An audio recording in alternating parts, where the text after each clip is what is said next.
sunshine is all around us, and there are beautiful clouds where you are.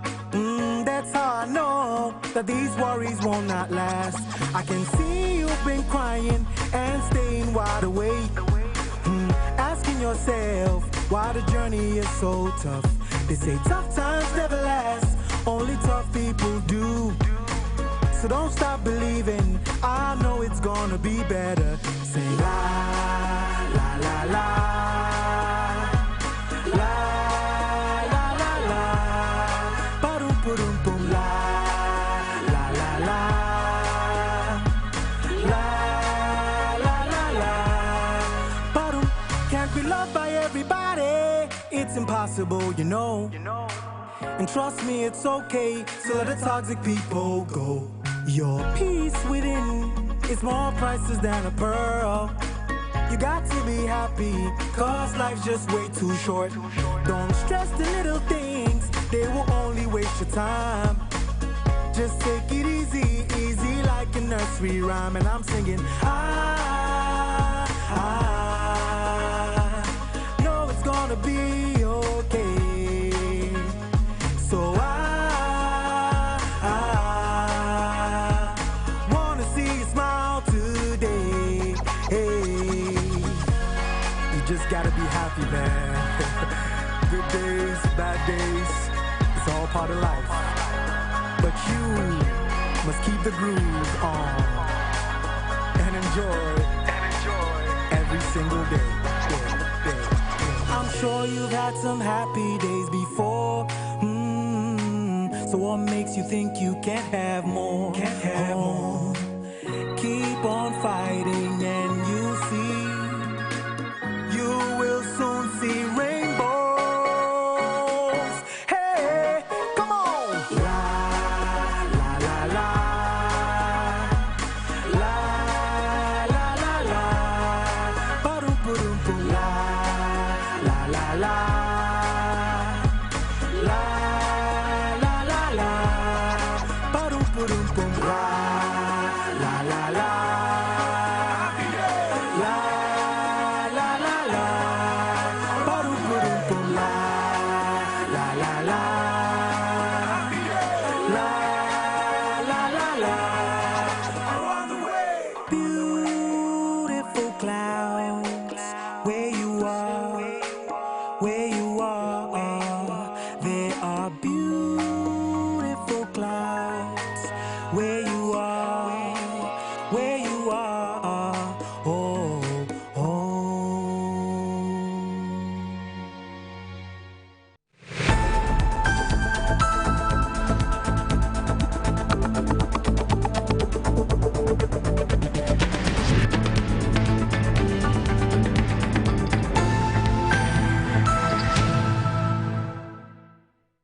Distinguished ladies and gentlemen, chiefs and elders, youth and women of the Northern region. Today, we do not just welcome a man, we welcome a legacy, a son of the soil, a symbol of hope. A leader whose journey is nothing short of divine orchestration. Yes, there are many Johns in Ghana. Many have carried the name and many have walked the corridors of service. But in the secret annals of our nation's history, 3 Johns rise above the rest. There was Jerry John Rawlings, the fierce patriot who brought us stability in a new democratic dawn. John Ajay Kunkufo, the gentle giant. There was John Evans Atta Mills, the man of peace, humility, and wisdom. And then came John Dramani Mahama, the miracle of our time. He is the John who rose from the humble office of assemblyman, elevated by hard work and destiny to member of parliament, to deputy minister, to minister, then to vice president. And just when the world thought his journey had peaked, he became the president of the Republic of Ghana. Not once, but twice. Who is like John Dramani Mahama, the only man in Ghana's fourth republic, who, after serving as president, stood with courage, returned with grace, and reclaimed the mandates of the people to serve again? He is not just a politician, he is a phenomenon. Mr. President, Alhamdulillah, for the grace of God has certainly enveloped your life. The first ever former president who has been re-elected as president. Your caliber is few in this world. Under his leadership, we saw the transformation of the Tamale Airport into an international gateway, connecting the north to the world. You brought us the E-Block schools, expanding access to education for thousands of children. You gave us the Ghana Gas infrastructure, providing energy to power industries and light homes. Under you, we witnessed massive road construction from the north to the south, from east to west, bridging communities, building future. And through it all, you have carried yourself with dignity, humility, and a much statesmanship. Mr. President, but how did you excel in your leadership role? Aside from your role as the leader of Ghana or motherland, Mr. President, you have demonstrated a significant influence in managing the economy, particularly with regard to the US dollar since you came to office. Your wide recognition and goodwill has earned you multiple names. The elderly call you John Mahama, the youth call you J.M., retired women call you Lodina Flower, others call you Mahama Vole, Ghanaians call you the nation builder. But on this very occasion, your newest name is President Mahama Ganasco. Tamaskans, don't be paid. You are not our level. President Mahama Anyeye, President Mahama Tidini, President Mahama, our own, President Mahama Namu.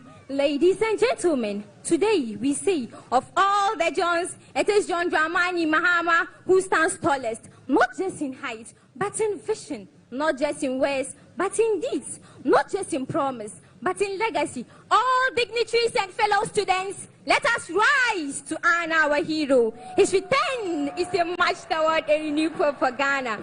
Because when John leads, Ghana rises. Welcome home, Your Excellency President John Dramani Mahama. Our John, our pride, our president. Thank you all.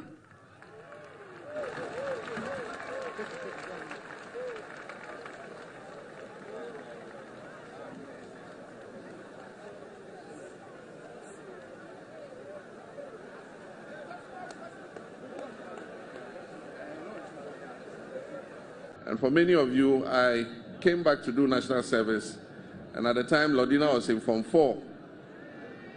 I know the girls like to hear this story.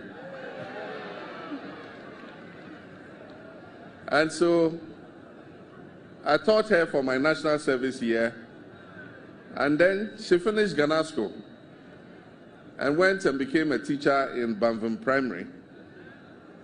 And so when I came back and I met her again, she had finished school, and of course I was also a very young, handsome man. And so the rest is history.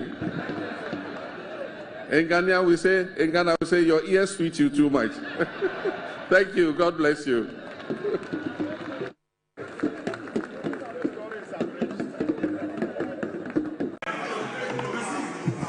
Thank you.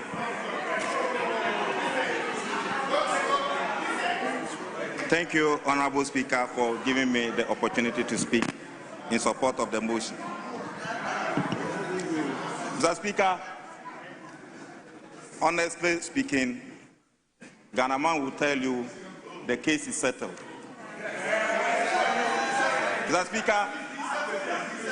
Speaker, Ghanaians have come to know between we and the MPP who are the best managers of the economy. Mr. Speaker, an independent judgment is here with us. Mr. Speaker, I've been here for 17 years. I packed all the 17 budgets that have been presented here.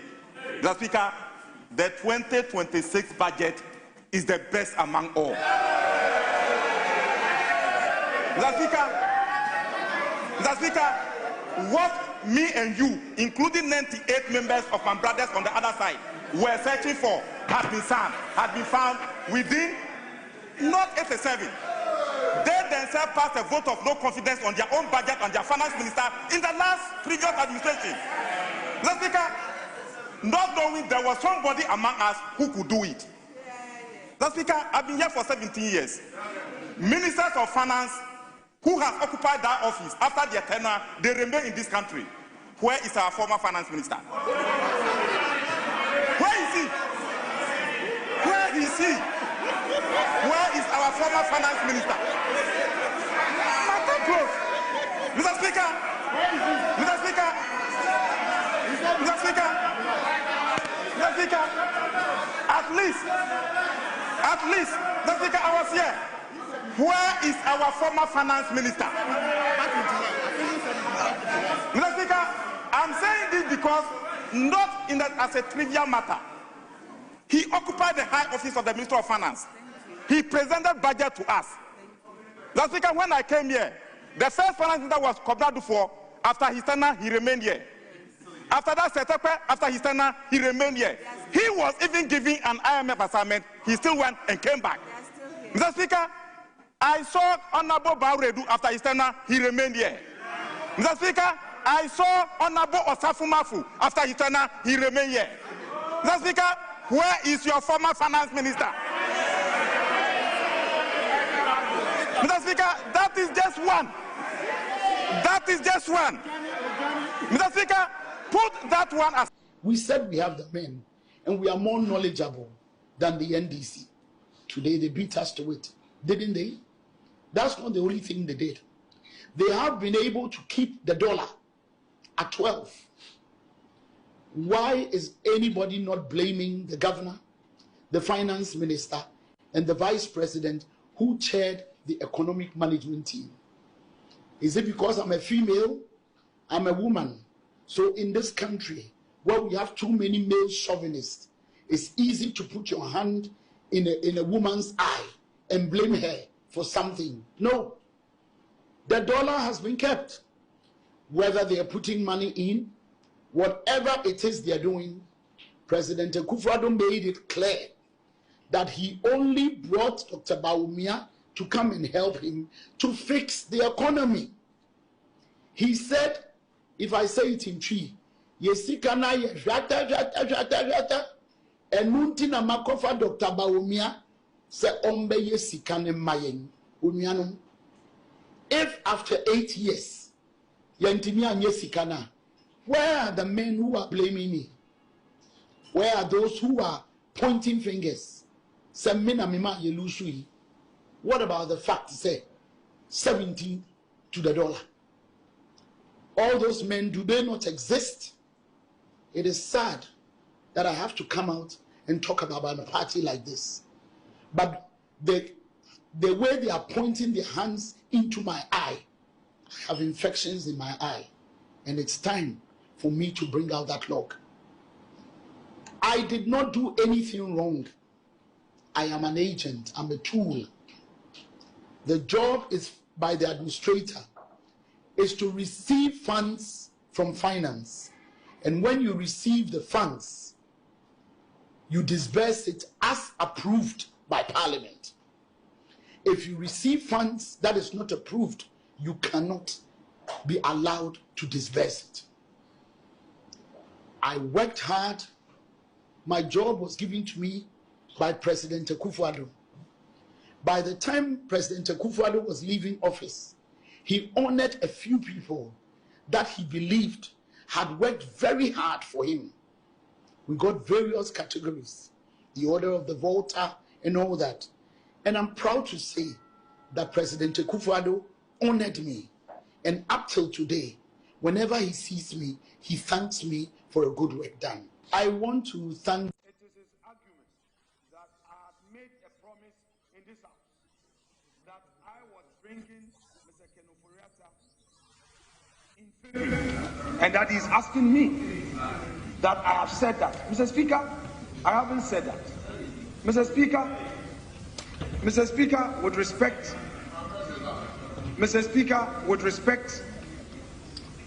the Honorable former finance minister was out of jurisdiction and an inquiry was made, and right at the dispatch box I produced a letter from his lawyers to the effect that he was seeking medical treatment out of the country. Mr. Speaker, again, Mr. Speaker,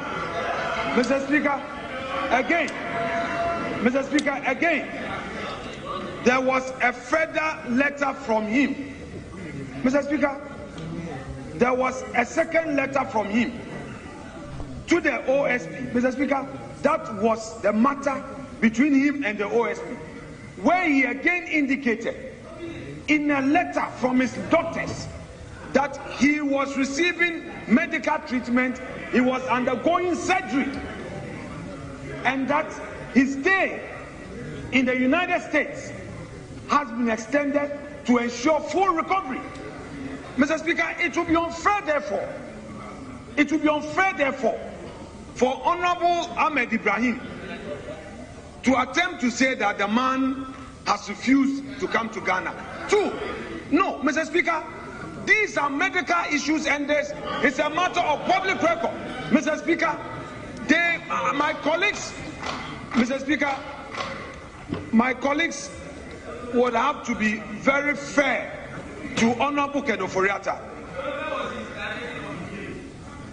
Any of us can go through that situation. He has made available to all of us in this country his medical record. Mr. Speaker, he published them.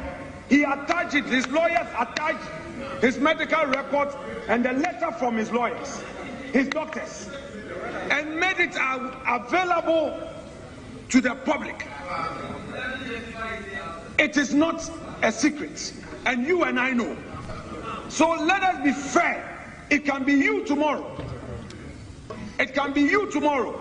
So, Mr. Speaker, let us not use our debate to impugn improper motive. There is a public record that states clearly why Ken Ofori-Atta is not in Ghana. He stated why he's not in Ghana. Let's be fair. Yes. Go ahead. Mr. Speaker, respectfully, I rise to ask the Minister, Food and Agriculture, the plans of the ministry to ensure sustainable prices for actors in the cocoa value chain, including farmers, licensed buying companies, and transporters. Thank you, Mr. Speaker. Yes, Honorable Minister. Mr. Speaker, the last time I appeared here, a question on cocoa was posed to me, and I clearly indicated the position of this House on that matter. Probably I may have to repeat it for the purpose of records and to also let our colleagues understand that cocoa or cocoa board is no longer under the Ministry of Food and Agriculture, in consonance with the law passed by this House. So I cannot understand why Parliament will ask me to come here and respond to a question relating to an agency not under my ministry. A total prerogative of the Speaker. And therefore, even if there are some identification of problems with the question, Speaker, respectfully, I think that is within the remit of the Speaker. So, Honorable Minister, it is not totally us. We are all part of the process. Thank you. Honorable Jerry Ahmed, sometimes if you ask members to redirect the questions, they have a problem with you. We passed the law. Which member of parliament is not aware of the law that we pass, that cocoa board is no longer under Ministry of Agric? Mr. Speaker, it's very surprising to see our colleagues this beautiful document that has given hope to the people of Ghana, the ordinary man on the streets, that all of them together have come together trying to find one fault in this beautiful document. It was a great surprise that they brought all their mathematicians and their calculators to the front bench, calculating figures to find one fault. Thank God they couldn't find one, Mr. Speaker. Mr. Speaker, it's also surprising to hear them propounding solutions to problems they could have solved. They could have solved in, the last eight months. today we have taken over and we have provided solutions to problems that they have created. Mr. Speaker, because I'm a bachelor, I went to the market. And I was able to buy what they were talking about, Mr. Speaker. Last year, this rice, which is Abena rice, was sold at 164 Ghana cedis. Just last year, Christmas, 164 Ghana cedis. This fighter, Mr. Speaker, was sold at 60 Ghana cedis. Yesterday, just yesterday, Mr. Speaker, I bought this for 99 Ghana cedis. And I bought this oil, Mr. Speaker, for 39 Ghana cedis. This is evidence of the economy that we have transformed from where they left it, the junk status, to the status that we have transformed it up to. Mr. Speaker, the COVID levy, Mr. Speaker, on unemployment. Last year, the Vice President said he created 2.1 million jobs. 2.1 million, that is more than the unemployed Ghanaians in the country. We have come out with holistic programs that will give jobs to our people. 800 jobs mentioned in the budget, creating jobs for the 800,000 jobs to be created in all angles. Mr. Speaker, one is a 24-hour economy. 24-hour economy that we are debating. Today we go to Adenta. DVLA office in Adenta is running for 24 hours. Passport office is running for 24 hours. It means we have begun something last year and we are going to continue. Mr. Speaker, when you look at the economic, agriculture, modernization and agro-industry jobs, that's under Ministry of Agri, Feed Ghana, Farmer Service Center, Farm Banks, all these are creating jobs for the youth, including our brothers at the other side, including MPP members. All of them are getting jobs under this, unlike the failed projects that they introduced that collapsed under their watch just last year. Mr. Speaker, aside this, we have Youth Employment Agency, we have the digital skills, we have the Coders program, we have the digital centers that are opening regional offices. Speaker, when you put all that together, even granted that even your mathematics is so bad, if you put all the four together, it comes up to 4 years. 4 years. It's captured in the budget. It comes up to 12.9 billion Ghana cedis. Now, who divided yourself? Maybe 11. So divide it quickly. I want to convert to dollars. Yes. You people, why are you running away for your budget? Nothing is here. It's here. It comes out to what? The dollars? It comes out to 1.29 billion. Okay. Yes. Yes. It is 11 or 10? 10. Now, Speaker. Speaker, do a simple arithmetic and you are able to convert it into dollars. A simple arithmetic. Divide that figure by 10. Some 1.29 million, right? You are dividing it by what? You are dividing it by what? $1.29 billion. You are dividing it by what? Now you see. Hello, Honorable Minority Chief, you are dividing it by what? Fufusu Primary School is a very good primary school. I know very, very senior civil servants and academics who are products of Fufusu Primary School. And I know that you had a good maths teacher in that school. I know you had a good maths teacher in that school. Mr. Speaker, because I know that you had a good maths teacher in that school, that's why I'm surprised that when you convert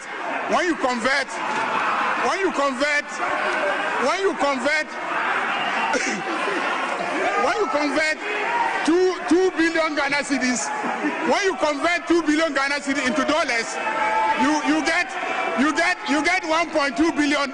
When you convert 2 billion Ghana cedis, you get 1.2 billion dollars. I was surprised because I know the school is very good. And I know you had a good maths teacher. So it is obvious that it is not the school. It is not the school. The school is good. The maths teacher was good. The teachers are good. But how you get $1.2 billion from 2 billion Ghana cedis still baffles me.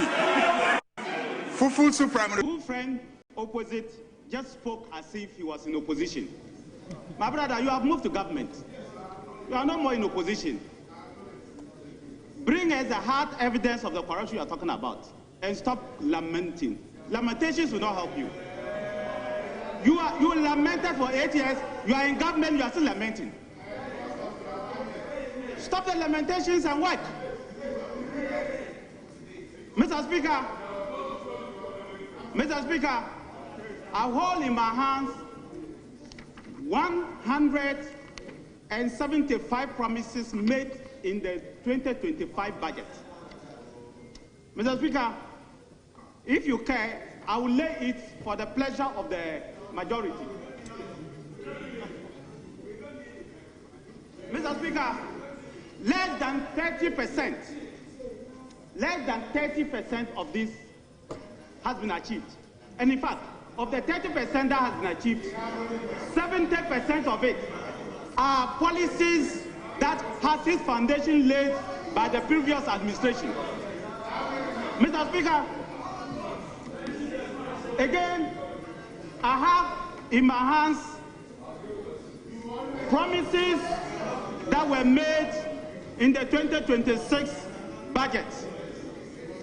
And Mr. Speaker, in the 2026 budget, you have again gone to make 222 promises. You made 175. You didn't even meet 30%. You have made another 222 promises. Mr. Speaker, let me lay that as well.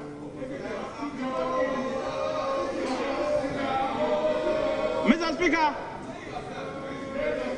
Speaker, if you go and make promises you don't fulfill, the next day you go and make even more promises, nobody will listen to you.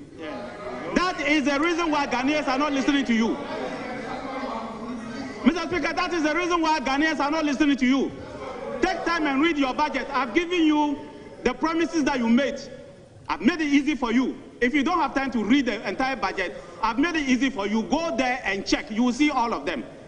Mr. Speaker, what is worse off is that my friends opposite from 2019, for 4 good years, in fact 5 good years, made hell and fetish out of buying and retooling the military. Mr. Speaker, they insulted the former president, insulted my good self. Some of them, led by the foreign minister, became experts in aviation overnight. Mr. Speaker, today you have come and under paragraph 1091, you say you want to buy 1 long-range aircraft and 1 medium-range aircraft. Mr. Speaker, even them to accept the fact that they are intending to buy VIP and executive jets, they are running away from it. Mr. Speaker, we have 2 types of aircraft that are controlled and operated by the military. The first is the executive aircraft, Mr. Speaker, and the second is the military aircraft. Mr. Speaker, a medium-range military aircraft includes Casa 295. Please. And honorable members, let's listen to each other in silence. And then C-90. Mr. Speaker, I will lay that so that they can read for their own pleasure. Mr. Speaker, the military of Ghana already has 3 medium-sized range aircraft, the military one. Mr. Speaker, for the long-range aircraft, Mr. Speaker, it includes heavy bombers like B-2, large transport aircraft. I also lay this so that you can read for your own.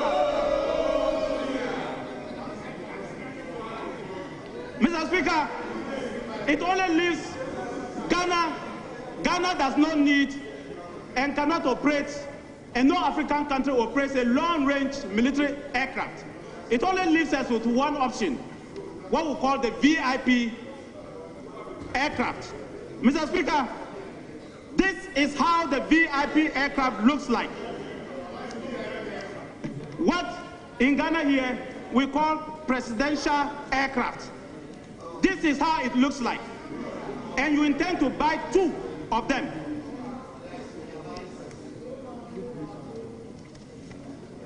Mr. Speaker, this is how they look like.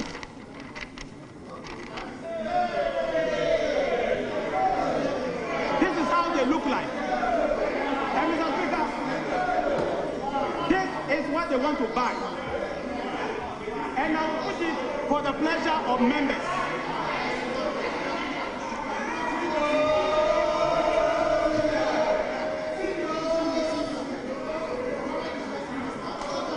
Mr. Speaker, I say this, I cannot, and let me repeat, I can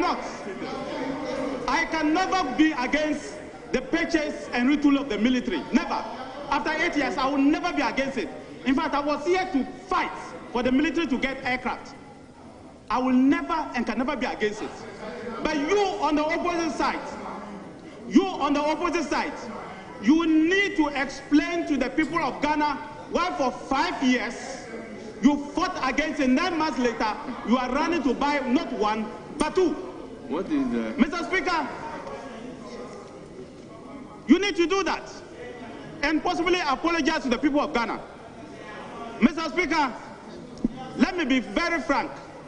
Then if you have 9 billion, if you check the budget this year, 2025, you check the commitments that they are put in the budget for 2026 this year, that's next year, 2027 and 2028, the total budget is 9 billion Ghana cedi. This one. Mr. Speaker, that is what is being committed to retool the Ghana Air Force. Mr. Speaker, if you have 9 billion Ghana cedi in 3 years to spend on the Ghana Air Force, go first like we did and procure 1 fighter jet for the military. That is what the military needs first. Mr. Speaker, it is the reason why I came to this house to come and lay in this house the procurement of 6 LNG new generation fighter jets for the military. That program is still there. The only reason those jets have not arrived is because we entered into an IMF program and all the funding banks stopped paying. Mr. Speaker, I say to you that if you talk to every soldier, if you talk to every Air Force officer, every pilot, that if government has 9 billion, the first thing they will tell you, Mr. Speaker, is that buy us what we will need to be able to protect the people of Ghana. And what they need to protect the people of Ghana is helicopter gunship and fighter jets first. If you decide to buy this one first, what you are doing, you are buying it for your own comfort. You are buying it for your own comfort, the comfort of the executive. That's one. I'm telling you the truth. I am not saying don't buy it. The military needs it. Go ahead and buy. Yes. But please buy 1. Honorable Netiwul. Buy 1. Honorable Netiwul, I recognize the majority leader.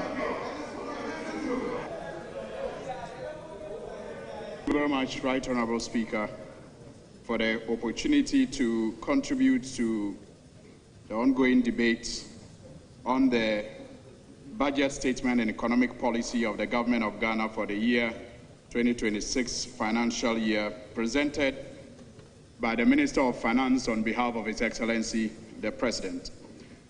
Mr. Speaker, I wish to first of all commend the Minister of Finance, Honorable KCL Atu-Forson, and his team for the yeoman's job that they have been doing for the people of Ghana. And I wish to urge them to continue to make us proud. Mr. Speaker, this was a very simple to digest budget. And it is out there and admitted by many, especially the experts, that the finance minister was very honest about his accounts as far as the economy is concerned. He acknowledged what we came to meet, the distress economy that he came to inherit.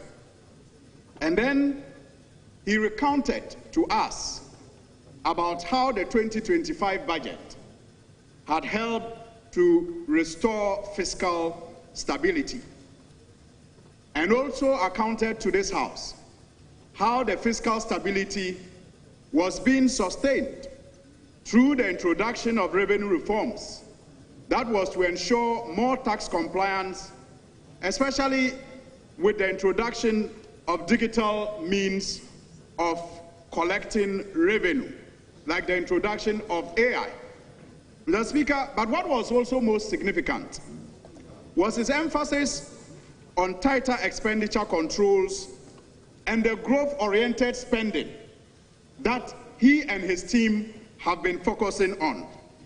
Mr. Speaker, if you look at page 141 to 142, you realize that the resource allocations that are outlined there are indeed growth-oriented allocations that will help to spur the economy on. But, Mr. Speaker, I have followed the debate in the last couple of days, and I will say that it's been amazing watching our colleagues, especially on the other side, exhibit what seemed like the height of hypocrisy and stunning display of collective amnesia. Mr.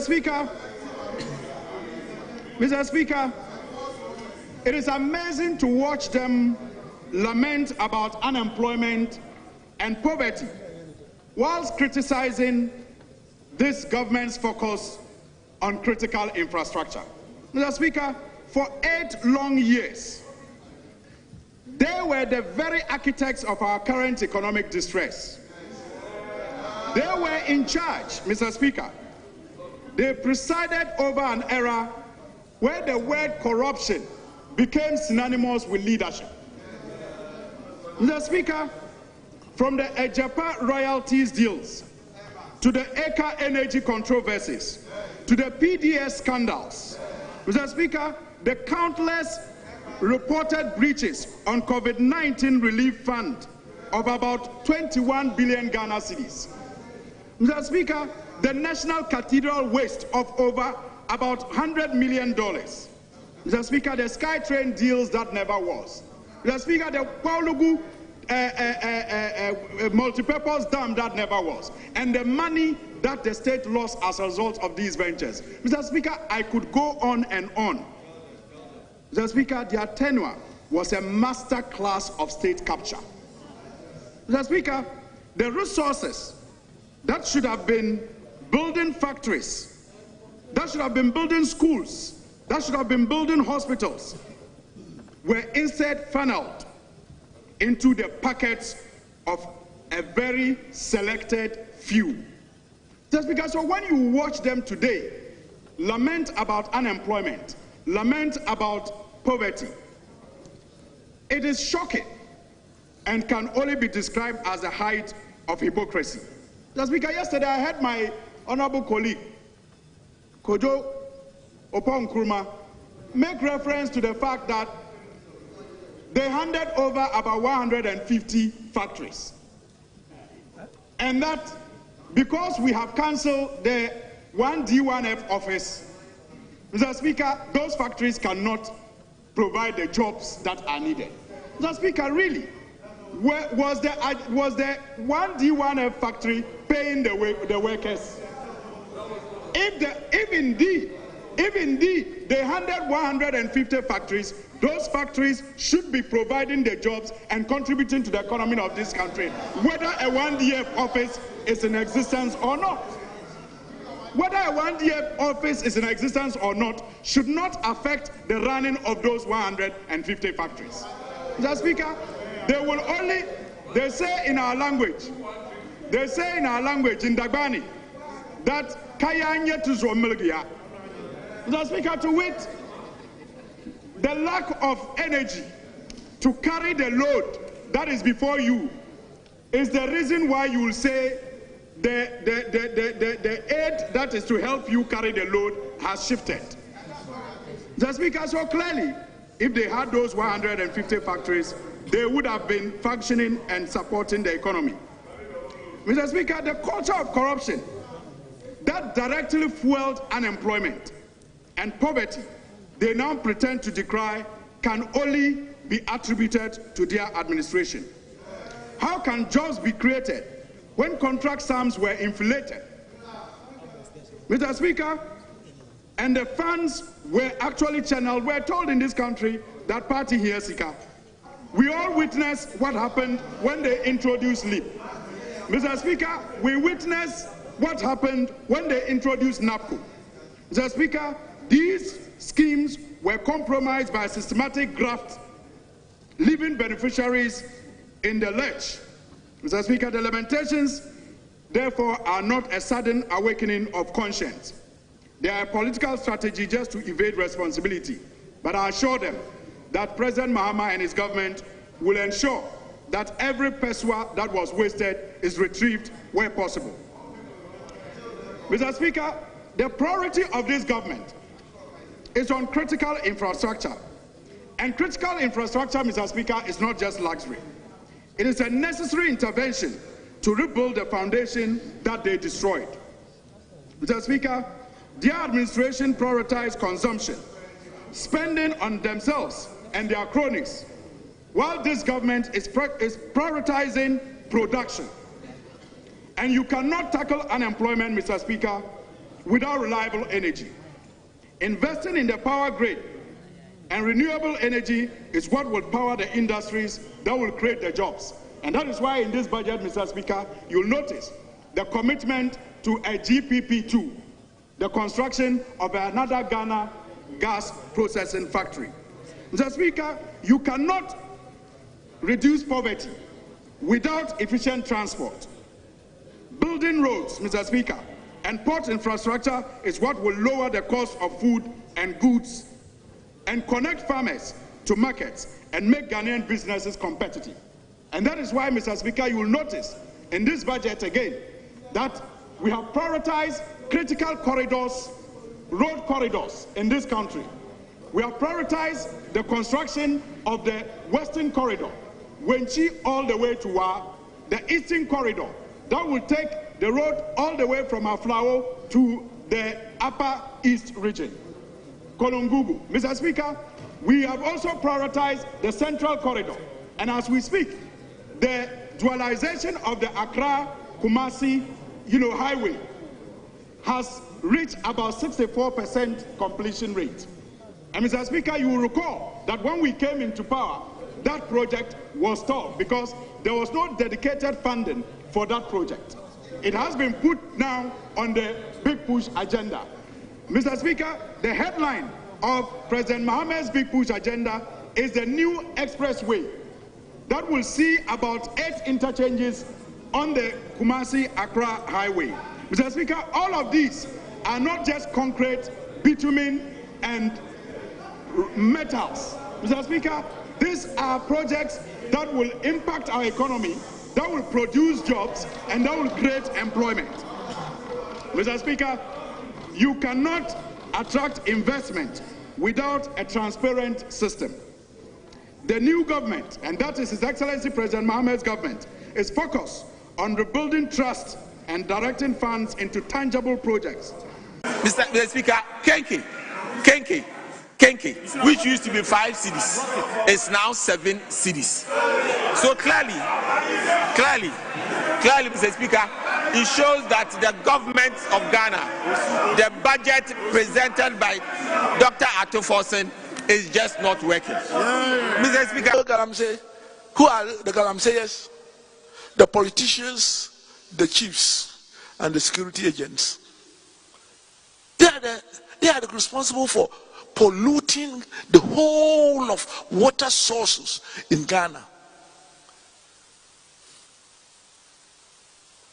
And they have a way of making it look nice. For example, the current government, which in many ways is doing well, has legalized galamsey.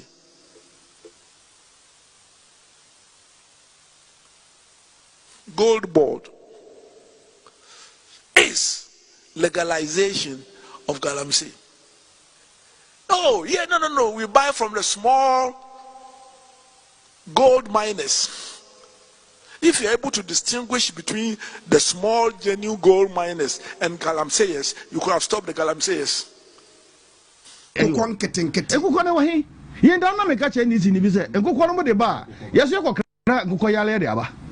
Oh yeah. Politics about yes. I'm the kuko ba yes ko kran kuko ye ko kran akroma ne kuko yale de abagana ha. Ya be form to say because enya de ebe gina. Ma ntimi che bo Ghana. Safi de ma hu o ma dwene. Dr. Frank Amanhoro hin kan ba ma je ndi safi de ma tibi. After the host name maybe a chini to that one to me. And for many of you, I came back to do national service, and at the time Lordina was in Form 4. I know the girls like to hear this story. And so I taught her for my national service year, and then she finished Ghana School and went and became a teacher in Banvin Primary. And so when I came back and I met her again, she had finished school, and of course I was also a very young, handsome man, and so the rest is history. In Ghana we say your ears fit you too much. Thank you. God bless you.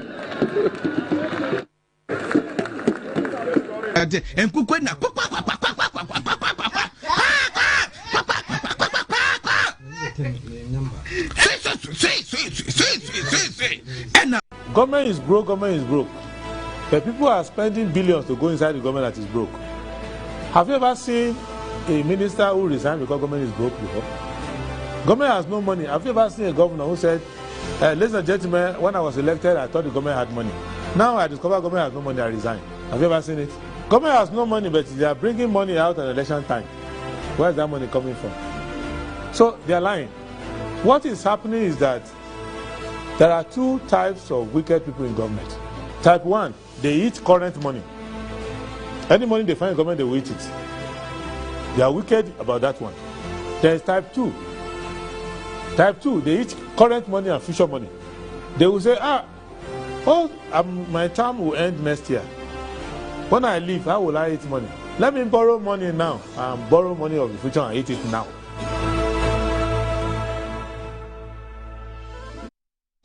It's a new week. Thank you very much for joining us, and good morning to you. A very special one. I hope you did enjoy your weekend. We are praying that this new week will bring us new blessings, new grace, new opportunities, and new glory. For us, we are here for God and country every morning. This is Good Morning Ghana, the best news analysis show, right here on Metro TV and across the length and breadth of the country. If you're tuning in this morning, you are a very special person. So stay with us. Tell a friend to tell a friend that we are live and we are on Good Morning Ghana. We are coming from our studios here at Rage in Accra. We are live on DSTV channel 277. We are live on all Metro TV platforms on social media. And as you know, you want to engage us on social media, all the platforms on Facebook, on YouTube, on X, on TikTok, and so on and so forth. Make sure that you send in your comments, you send in your concerns. We'll try as much as possible to read them for you. So let's engage on all the Metro TV social media platforms, and especially Metro TV Online. So all the topics, all the issues that will come up, we'll put the details of those stories there. So engage us on Metro TV Online as well. We begin the show this morning with the stories on the front pages of the newspapers, and obviously, we begin with that of the Daily Graphic. On the front page of the Daily Graphic, we have reduced spare parts prices. Minister tells dealers. And the Minister of Trade and Agribusiness, or Minister of Trade, Agribusiness and Industry is Elizabeth Ofosu-Ejare. She is the one telling spare parts dealers to reduce their prices to measure up to the reduction or the appreciation of the cedi against the major trading currencies. Construction of Tamale Water Project to begin next year. President Mahama says so. And rubber industry hails decision to stop raw exports.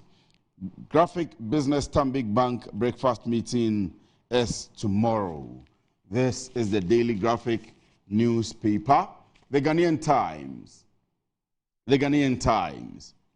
GRA in media to intensify tax reform education for compliance and revenue generation. That's according to Mr. Anthony Kwesi Sapon, who is the Commissioner General of the Ghana Revenue Authority, and of course is boldly on the front page here of the Ghanaian Times newspaper. Renowned Ghanaian sculptor El Anachui shines at ICOM Dubai 2025, and Afoko urges youth to speak up and shape national progress.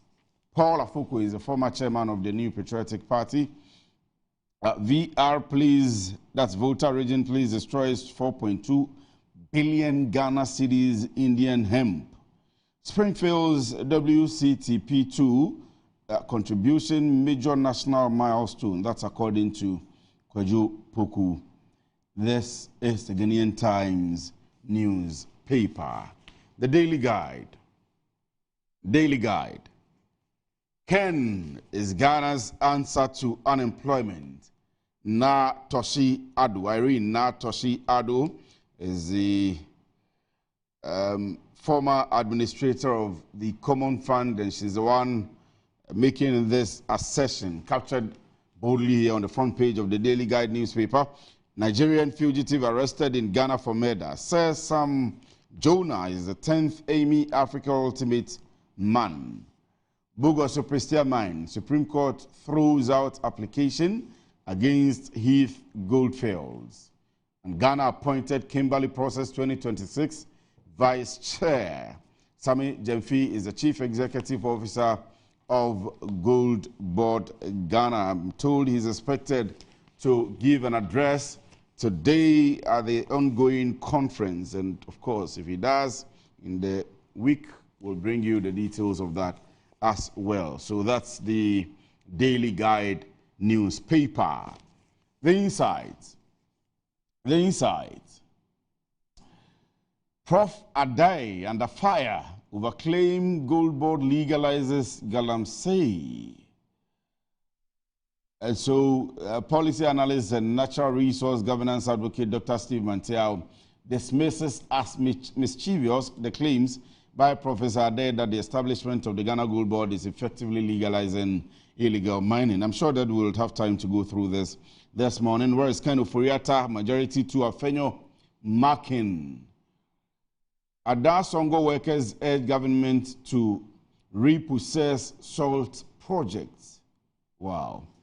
The two Forestry Commission officers were interdicted over auction of impounded lumber. That's according to a statement from the Forestry Commission itself. What else is behind the U.S. acclaimed fight against drug trafficking in Latin America? Engaging traditional rulers could be game changer in galamsey fight. Apostle Agbalenyo says so. That's the Insight newspaper. The Informer. The Informer. Akando Court pants down as Lightwave sets record straight on healthcare data. And MIF fuel theft cases on course. OSP declares. Government accused of legalizing galamsey through Gold Board. Professor Stephen Adai said NIMOS lacks capacity to fight galamsey. And an environmentalist is saying this. Kisi Ejabin extolled for chasing Ofori-Atta in the $500 million SMLGRA contract. Ghanasco at 65. President Mahama promises facelift for alma mater. Cut sword for construction of modern sports facility. This is the Informer newspaper. The Inquisitor. The Inquisitor. acquisition of WCTP2. Instep R backs Springfield. And historic Ghana Vice Chairs 2026, Chairs 2027 of the Kimberley process. And Sami Jemfi is here, the Chief Executive Officer of the Ghana Gold Board. GRA Partners Media for Public Education, OSP signals breakthrough in MAVE. Other investigations is the Office of the Special Prosecutor has actually listed about 33 cases that the office is pursuing on its social media platforms. And we'll look at it a bit this morning as well. Some people have suggested the emergence of the OSP with Yoko and have begun an assessment of the relevance of the office of the OSP. We'll see about that this morning. This is the Inquisitor newspaper, The Herald. The Herald. GNPC officials exposed in Kevin Otre and Springfield's $800 million debt bailout Kululu. OSP caught in another skewed investigation at MIF. GRA boss urges support for major tax overhaul, and Light Wave eHealth seeks arbitration with Health Ministry over contract dispute. Retired officers' promotion to commissioner sparks anger in police service. Well, that's the Herald, Larry Dugbe's Herald newspaper. The Daily Statesman. The Daily Statesman. Heath Goldfield's secure SC, that Supreme Court's victory in Bukosu Prestia mine dispute. Natoshi Ken is Ghana's answer to unemployment. Gold Board boss to address global mining leaders today. New sports complex for Ghana School underway, and Bright Philip Donko earns 3 Cambridge-affiliated certificates in SDGs, Paris Agreement, and biodiversity law. Abuchi Afriye calls for clarity over new MMDA desk procurement rules. This is the Daily Statesman newspaper. The Ghanaian publisher. The Ghanaian publisher. Natoshi fires Accra NPP chair, labels allegations reckless. Gold Board CEO speaks at 2025 DPMC today. And Bukosu Prestia mine, Heath Goldfields prevails at Supreme Court. Mahama Katsot for Ghana School Sports Complex. That's the Ghanaian publisher newspaper. The Custodian. The Custodian. Supreme Court affirms Heath Goldfields legally acquired Bukosu Prestia mine. Jospon Group empowers Ghanaian journalists at COP30.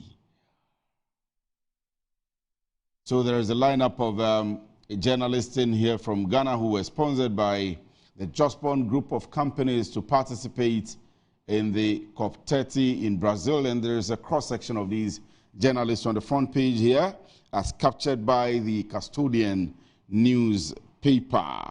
And Gold Board CEO to address Dubai Mining Conference today. Minority demands weekly Galamsey briefings from Lands Minister. Ganasco at 60. Mahama Katsod for Major Sports Complex. Rejoinder. MIF fails to answer RTI request on 2024 finances. This is the Custodian newspaper. The Daily Post. Daily Post. Daily Post. First Lady interacts with St. Mary's School girls, donates learning materials, and interacts with scholarship beneficiaries. Ghana appointed as Vice Chair for 2026 and Chair for 2027 Kimberley process. Again, on the front page here, a bold picture of the Chief Executive Officer of Ghana Gold Board, Sami Jemfi. Here on the front page of Daily Post, hypertension, diabetes, driving rising health costs. That's according to Dr. Entry, who is calling for innovative financing approaches. And finally, Economy Times. Economy Times.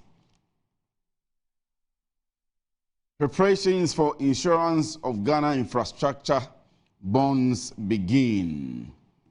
Analysts anticipate sharp policy rates cuts as Bank of Ghana's MPC meets this week.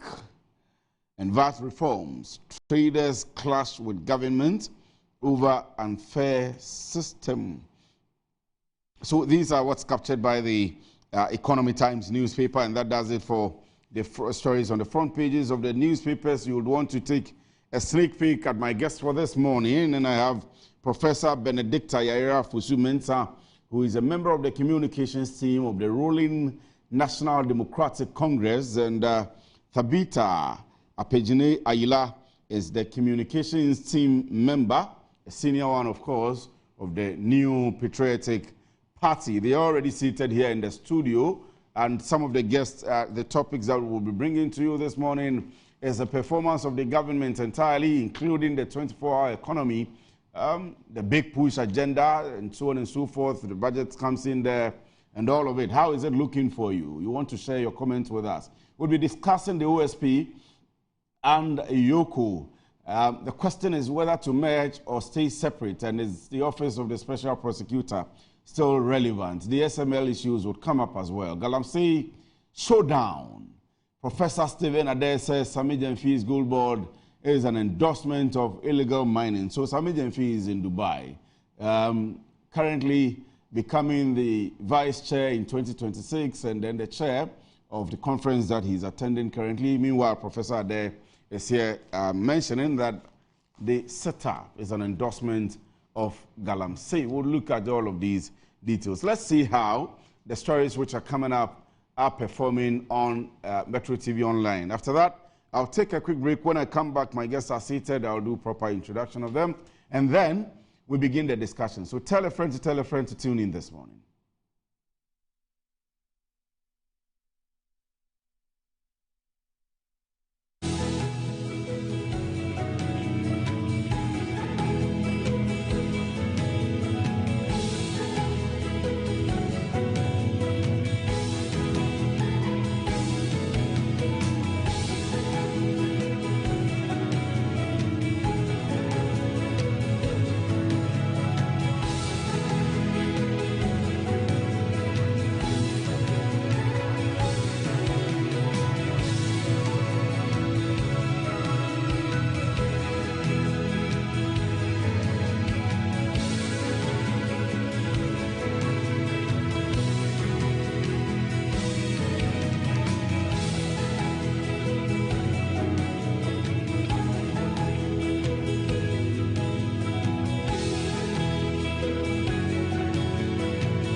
Sometimes the unexpected happens and the hero falls down in his own story. But he needs not stay down for long. Cosmopolitan Health Insurance is your trusted health partner. Whether an individual building a business, with Cosmopolitan Health Insurance, your medical care is our concern. For the best health insurance solutions for corporate institutions, groups and associations, families and individuals, choose Cosmopolitan Health Insurance from our over 700 accredited health service providers nationwide. Call us on 0302 540 668 or 0501 678 547 for all your health insurance solutions. Cosmopolitan Health Insurance, your medical care is our concern. I'm a brand manager. Of course, I accept only quality and affordable printed souvenirs for my promotional campaigns. I'm the head of academic affairs of a very important institution in Ghana. Of course, we only deal with quality, reliable printing companies for our institution's printing materials. I'm talking about appointed time printing. Appointed Time Printers. We take pride in our extensive print scope that transform your ideas into captivating visual masterpieces. We delve into the core objectives and vision of each print project. Precision printing is at the heart of our printing process as we meet your tight deadlines. Our rigorous inspection, color verification, and overall printing excellence are assured. 20 years of printing excellence. It's always a pleasure working with you to create a vibrant, dazzling printing experience that gives you a masterpiece. Appointed Time Printing, your world of quality and affordable printing. Brush, brush, brush, brush, brush, brush, brush, brush your teeth. Brush, brush, brush, 2 times a day. Brush with Kel-Kit. Hello, my friends. My name is Kel-Kit's toothpaste. Wow. I was made to be gentle on your gum, but protected. I will protect your teeth from cavity, make your teeth whiter, stronger, keep your mouth fresh all day. And best of all, I'm strawberry flavored. So put on a smile and try me. That's amazing. Just try me. That's my job. If you say so, jump on my brush. Makes your teeth stronger, chicky chicky whiter, chicky chicky stronger. Yay! You did it! I'm glad you like your new toothpaste. Don't forget to brush both day and night. Kel-Kit, happy smile.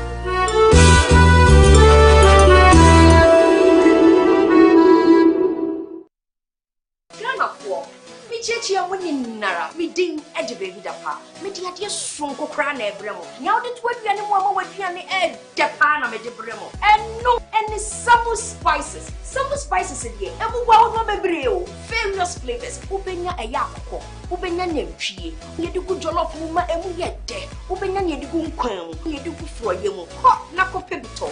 Na Emma with piano, and yet dead. When you mean ya, you can your cocoa now for Eka. Down your communication, you all enjoy Uduba, that Samu spices. One in the essence, don't fight. I'm going to get that yaga. Samu spices in a Sabi, Daddy so said. Samu spices, Munsam. Samu spices, Yama chicken. Samu spices, In Sanaka in Ketwa, measure 10 grams. You want chicken, spaghetti, garlic and ginger, stew, and jollof, and the flavors of food will be brave. Samu spices, yes, I can. FDIJ Jadien Kratuatum. Andesaba, and one more dinner, and came one moba. Oh, Jose, and I made the SMS. Cannon pan, Nasana, Michiana, what me. A drain I didn't quano, Kingdom Garlic Bitters. No, more benefiting. Me benefiting wine. Also, what told dear? Abrewa, the smama, our brand, Michuve. One antique crown our bread. No Kingdom Garlic Bitters, and any capsules, Nanya, what ya bribia. Kingdom Garlic Bitters, and the capsules. Assembly, a devil when Amawani I say, Senior Nami wife complain one personal. Kingdom Ginseng Power Capsules and tea. Say, see, I'm passway.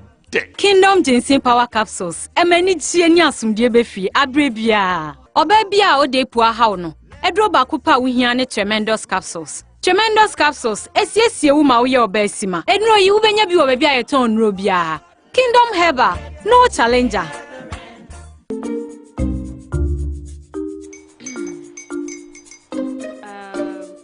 and his uncle are almost here. Wait a minute. This one too, your friend Kwame. Wait, Kwame. As in the same Kwame again? Yes, Mommy. I'm the second coming. Into all this tension just to reintroduce that broke boy from Kaswa. Why would you deceive the family like this again? Now I understand the whole delay. Troll from Kaswa. Why wouldn't he be late? Or be later? Of course.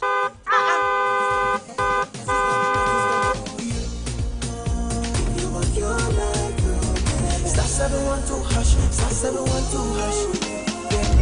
You go be the luckiest. Copy from Georgia be luckiest. From not the cause she be luckiest. Me and you go be luckiest. No matter why you're luckiest. Everybody go be that luckiest. That's Kwame! Send your God the apple boom. If you put it toy, so would the coming of the son of man be. Hey. Is that his car? Ha! Even now, your shadow the way designer. I use my own mouth to reject him. Oh, this is my mouth. Look at that. Kwame, my son. Now, tell me the truth. How did this all happen? Oh, Mommy, simple direction. Mr. Goodluck no check me way. Yeah, man. Easy car. Or dial star 712 hash. The devil is a liar. He picked his ticket and entered his lucky 5-digit number. I'm a baby deal. Oh, how romantic. And he followed the prompt, yes. And then boom, confirmation test. I'm quick. Pick 5 numbers for me, okay? I'm feeling like 7. Dial star 712 hash. Choose your ticket. Enter your lucky number. Follow the prompt and let destiny handle the You see how they love you now? Yo, do you have family payment? Before December, may release a motivational album. Patapa, my super. This promotion is regulated by the NLA on the Caritas platform. West Africa's soil yields global treasures. Cocoa, cashew, shea, and cotton. They power industries across the world. Yet for our region, the greatest value still slips away, exported raw, taking with it jobs, industries, and the promise of shared prosperity. The real question is no longer what we produce, but who captures the final reward. True prosperity lies in the value we add right here at home. That's why the 4th edition of the EBIT President's Roundtable will gather the architects of Africa's prosperity and Africa's transformation to answer one defining question. How do we finance the journey from the farm to the port? Join Dr. George Ejikum Donkor and some leading experts as EBIT leads a high-level dialogue to unlock financing, empower local industries, and turn West Africa's raw potential into industrial power. Be part of the conversation redefining our economic future, live on Metro TV, DSTV Channel 277, and EBIT platforms on November 24, 2025 at 11 a.m. EBIT President's Roundtable 2025. From the farm to the port, financing the value chains of West Africa's cash crops. My name is Anita Erskine, and it would be an honor to host you.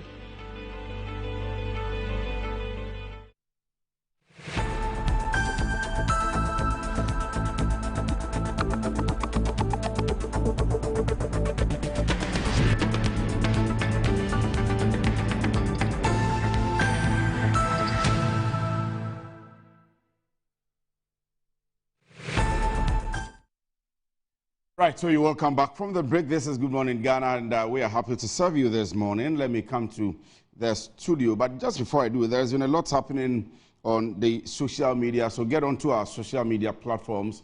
You will see all the updates. Musa Dankwa has started talking and posting, and it's getting heated. He says in the heat of the movement of the campaign by the presidential aspirants or the candidate aspirants for the New Patriotic Party, the momentum is rather going down. And I've been looking at his analysis here. I'm sure that later in the day, the Good Afternoon Ghana team would properly digest the details of it. And when we get the time, we'll bring you snapshots of what he's posting on his social media platforms. And those who go by the data, I'm sure, will be jubilating those who are in the camp of the former Vice President Dr. Mahmoud Bawumia will be jubilating. So that's what we've put there on the screen for you. It says in the NPP race, while Kennedy made a huge recovery in the central region, Eastern region returned the favor to Bawumia, and the overall effect is minus 1% for both.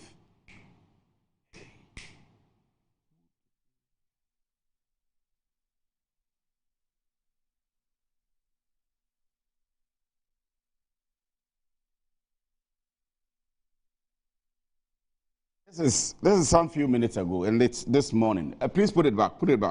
Let me see if I can get back to it. It says, in the NPP race, while Kennedy made a huge recovery in the central region, Eastern region returned the favor to Bawumia, and the overall effect is negative 1% for both. So all of them, by their previous statistics that had been put up by the Global Info Analytics, led by Musa Dankwa, they have all reduced by a percentage point in the figures that they had.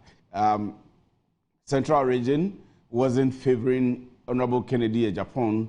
That's where he hails from. And so previously it had been expected that he would be making a lot of gains in there. However, it wasn't the case. Now in this current poll, the report, according to Musa Dankwa's Global Info Analytics, is that it is favoring Ken. However, the Eastern region, which wasn't also favoring DMB, is really now favoring him now. So it says DMB crosses 60% using the committed voters model. See, there is a difference between this and another slide that we are going to share. This is, you have to take particular notice of this. Committed voters model. So this is suggesting the only way he could pass or he could cross 60% is through a runoff, but can he risk it? And then there is another one which says, let me see, the likely voters model. And so in the likely voters model, DMB is 43%, Ken is 18%, Brian is 5%, undisclosed 15%, and undecided 19%. We'll come to the details of all of this. That's if we have time. But if we are not able to do it, be assured that in the afternoon, Desmond and the entire team, Bright, Jacka, and everybody else will make time out and digest this. Maybe we'll have the opportunity to speak to Musa Dankwa. But tell somebody to tune in now. We are live on Metro TV, and I'll come back to the studio now. My guests have been seated here for a while. Let me say good morning to them, and let me begin with my immediate left is Professor Benedicta Yaira Fosu Mensah, Senior Communications Member of the ruling National Democratic Congress. Prof, good morning to you, and welcome to you. I hope you're doing well. I am blessed. And then Tabitha Apejine Ayila is also a Senior Communications Member of the New Patriotic Party. Tabitha, good morning to you as well. And welcome to Metro TV. Thank you. You tried mentioning my... I did. I was going to ask whether I got it right. My first name is Aperiene. Aperiene. Apegiene. Great. Apegiene. Yes. Not Apegine. No. Oh, that was so wrong. that was way off. Yes, no. Yes, but it's okay. It's fine. It's fine. It's fine.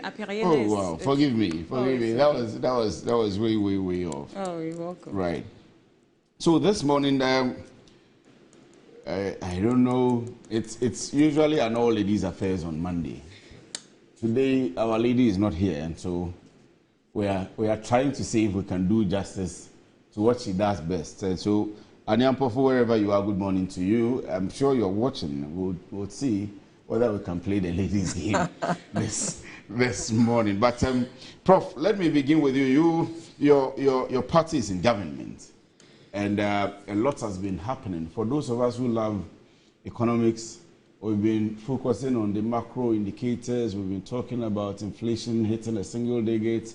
We've been talking about the dollar coming down by over 30%. We've been talking about the fuel rates and so on and so forth. In the budget, the finance minister spoke about the big push, the routes that are coming up, and all of that. There is a 24-hour economy and so many things. Let's begin. We want to look at both the budgets and the performance of the government in the last 11 months. So let me begin with you. How do you think your government has fared? Thank you. Good morning to our cherished viewers. And good morning, Your Excellency, President John Dramani Mahama. Good morning, our Vice President, and happy belated happy birthday to you, our Vice President, and to Madam Valerie Sawyer. Say good morning, and to everyone. Yes, the NDC, as Ghanaians can attest, is delivering on its mandate. Just to start with the fact that in January, we had inflation hovering around 23.5%. And as we are talking now, we are talking about single-digit inflation, which is around 8%, with a projection of 6.5% in November. So these figures, or this figure alone, shows that indeed NDC is on the right track. Ghanaians are feeling it in their pockets. When you go to market, for example, prices of things have reduced drastically. Let me take a good like cement, for example, it went as high as 123 Ghana cedis per bag of GASEM. Now we are talking about 112. Some places you go is 100 cedis per bag. You want to buy Olonka of beans. I remember it went as high as 75 Ghana cedis per Olonka. Today we are talking about 40 cedis per Olonka. This again shows that the NDC has indeed made Ghanaians better off than they were in December, or let's say January this year. It shows that His Excellency John Dramani Mahama is indeed delivering on his promises. Let's take, for example, the budget as you indicated.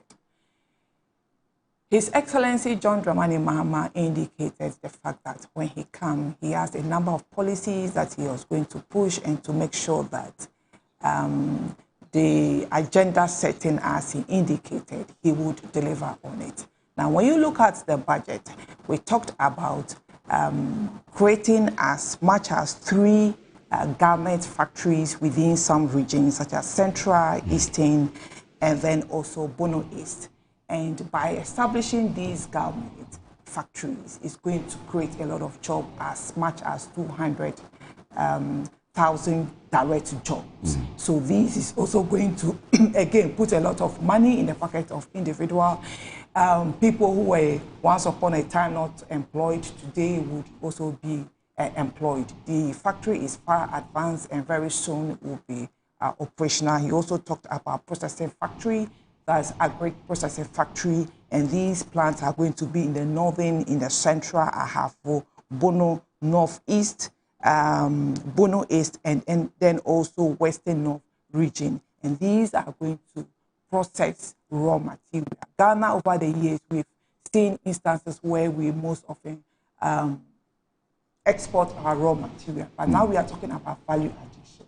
So value addition to, for example, yam, value addition to cashew nut, value addition to shea butter. And this is going to boost the economy because a lot of people are going to get jobs. Aside that, also it's going to create or enable a lot of people to get relief, because these individuals who are or will be employed also have dependents. And so for that matter, people are going to get relief as far as their economic or standard of living is concerned. We talked about the famous e-levy and then also COVID levy. They've taken it out. That is a huge amount of money that is left in the pocket of individuals. So instead of government, saying that yes, we need money for development and so we need to put these taxes in place, he said no, we need to relieve Ghanaians.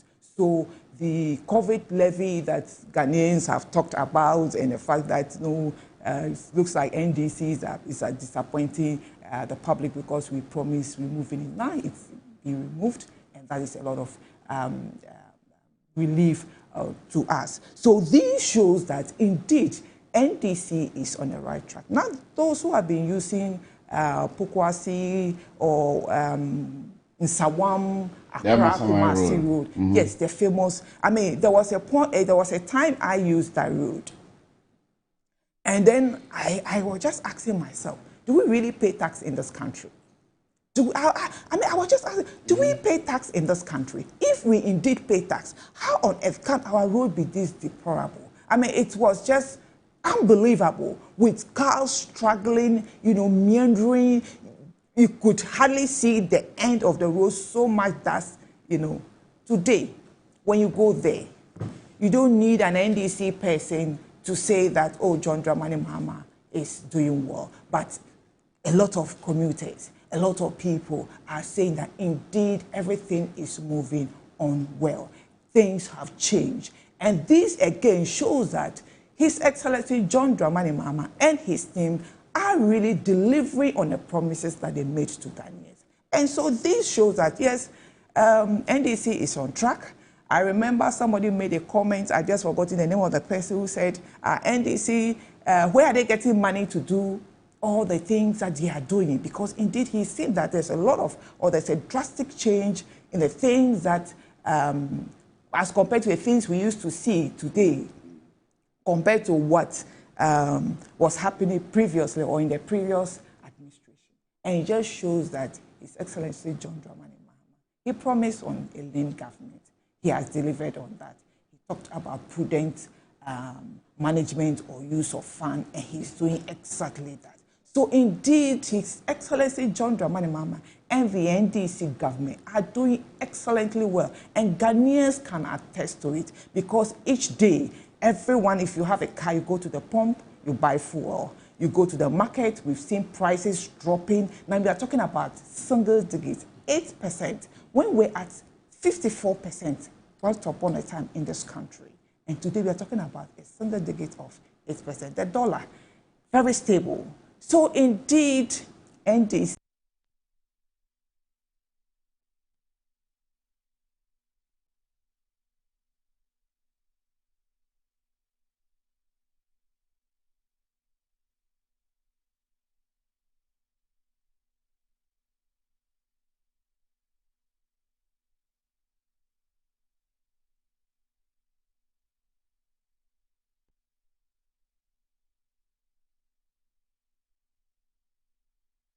deliver just as we promised. Okay, so for example, the Accra-Kumasi Expressway, I'm sure a lot of people want it. I've seen Dr. Mwakohine comment on it so many times. But there are people who also believe that we should expand the existing road rather than doing a new one. And then secondly, concerns on the 24-hour economy. Minority has raised concerns that you promised one job, 3 shifts, and we haven't seen that yet. That wasn't highlighted in the budget. Fiscal discipline, yes, fiscal discipline, they agree to it in Parliament if you follow the conversations. However, they are claiming the gains that they started it in the year 2024, and you have only capitalized on it, so give them credit. And so we are looking at 2026, whether those gains can be consolidated. Oral, again, they say it's talk shop.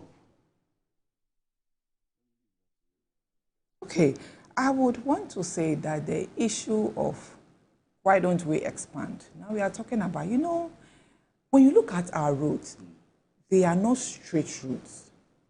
When you look at the Pythagoras theory, it tells you that the height and then the breadth is the same as when you go across. Now, when you are going to Kumasi, there is another route that has been seen as a shorter route. And we talk about saving a lot of time if you use that route. And that is why His Excellency John Dramani Mahama and the Ministry of Roads saw it necessary that we need to reconstruct or we need to construct a route. And he mentioned, I think during the budget, I've forgotten the exact number of hours, but it tells you that we are talking about efficiency, we are talking about effectiveness, and we are talking about time saving. And so if they see it necessary that if we want to travel to Kumasi, for example, there's a shorter route. And so why don't we use that shorter route? I think it's an excellent plan and it's an excellent idea and we need to welcome it. For example, if you are going to the north, if you use the East Corridor route, you will save a lot of hours of time, of traveling time. And so if, again, the government sees it necessary that route, we need to pay a particular attention to it and then get it fixed as previous government promised and have not been able to deliver it.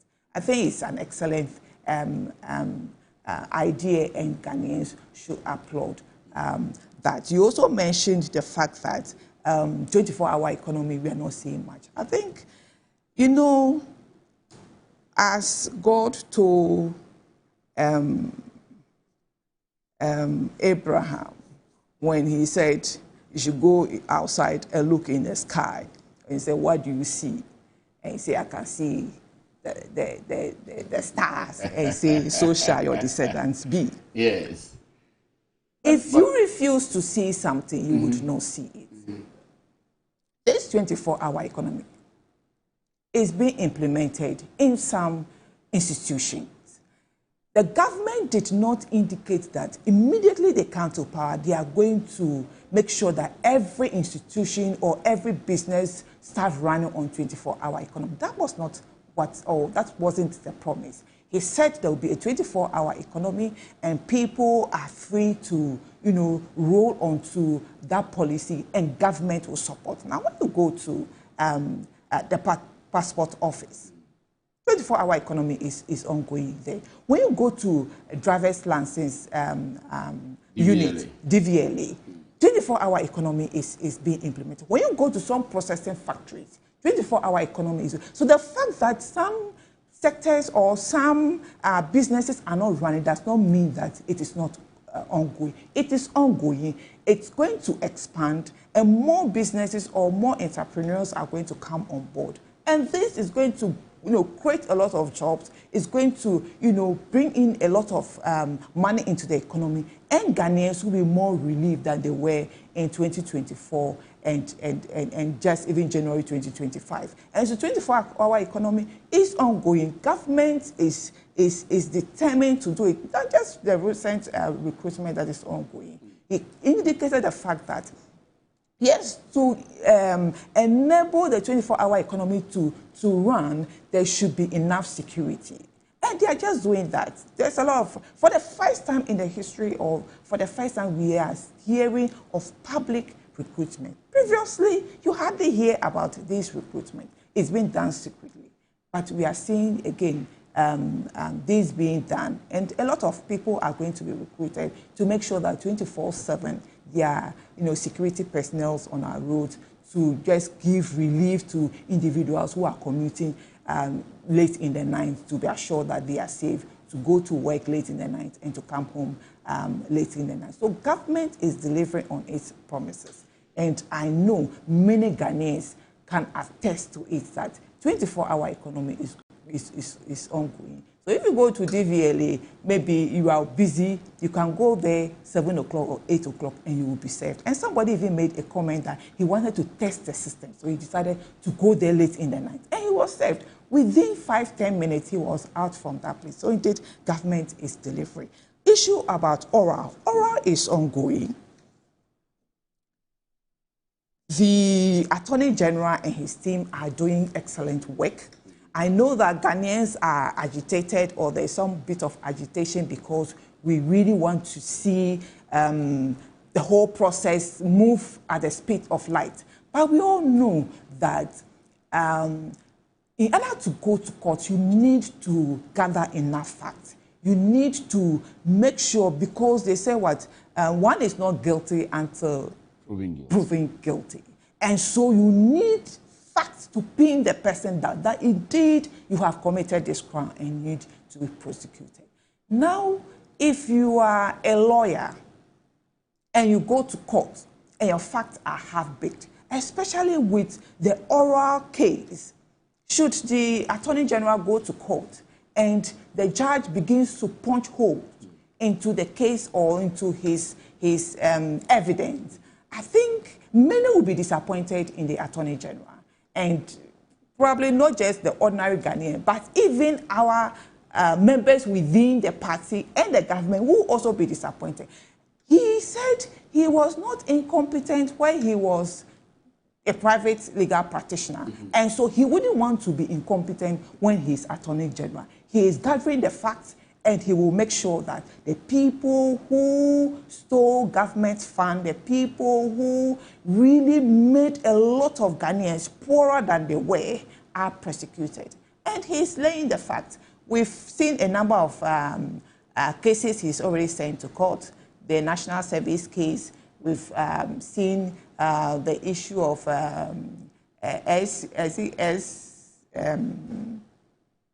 SLG or L, I've just forgotten, where they were supposed to collect tax on behalf of GRA.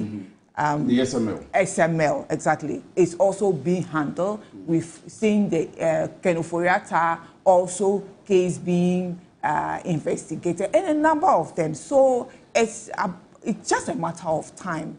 I'm sure that the Attorney General is gathering his facts, and he will soon bring this individual to book, because that is what Ghanaians are yearning for. And I indicated, and I will indicate that a lot of Ghanaians even feel that if His Excellency John Dramani Mahama and his administration do not do anything in terms of development, but are able to carry through the oral operation, Ghanaians will be more than happy, because that would be able to recover a lot of money, that have gone down either to the pocket of individual or down the drain. And so the Attorney General is on course, and I'm sure very soon Ghanaians will smile, because this individual would be arranged before court and prosecuted. I'll come back to ask you about the presidential jet, but let me go to Tabitha now. And, lots of things happening. 11 months of the NDC government.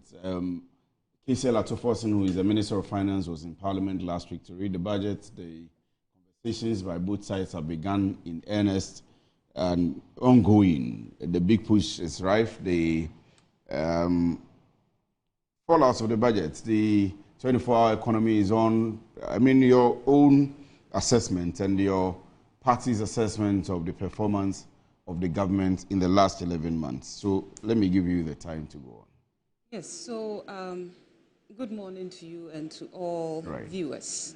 I think the budget that Atoforsen read, honestly speaking, I think it comes to a lot of Ghanaians as Medofwa Dadame. We've seen that what they preached to us, the message they sold to us, and we accepted and voted for them, it's not actually what they are doing. And we think that we have given the NDC, a lot of goodwill to the extent that now they are misbehaving without them knowing that they are truly misbehaving. Because your budget says more than what your, the campaign that they did in 2024. The campaign said one thing, and the budget is saying one thing. Because if you look at where their money is going, there you should know where their interests lie.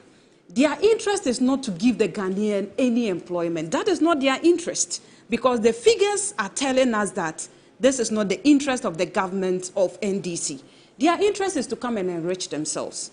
For instance, the budget, they are telling us that Ghanaian workers are to be given just a paltry 9% in the form of salary increment, which is very poor. Ask the Ghanaian, worker to see whether this 9% they are proposing is anything to, write home about. Meanwhile, you have the same government paying they call them what? 8. Are they 8 or whatever the presidential staffers? Yes, the presidential staffers are being given a salary increment of over 60%. Now, we are talking about people who are already enjoying over 10,000 Ghana cedis. I don't know how much they are taking anyway, but I know it is more than 10,000 Ghana cedis a month, plus other things that they get in addition to whatever they get at the end of the month. And these are the same people you are showering them with 66 or 67% salary increment for them. And you are telling Ghanaians that take 9%, it is fine, take it. Why is it that when you were looking for the vote, you did not go to only your presidential staffers to vote for you to win? You went to the ordinary Ghanaian, deceived them that you were coming to give them better than what the NPP gave them. But today, look at what you are giving them, 9%. It is a shame.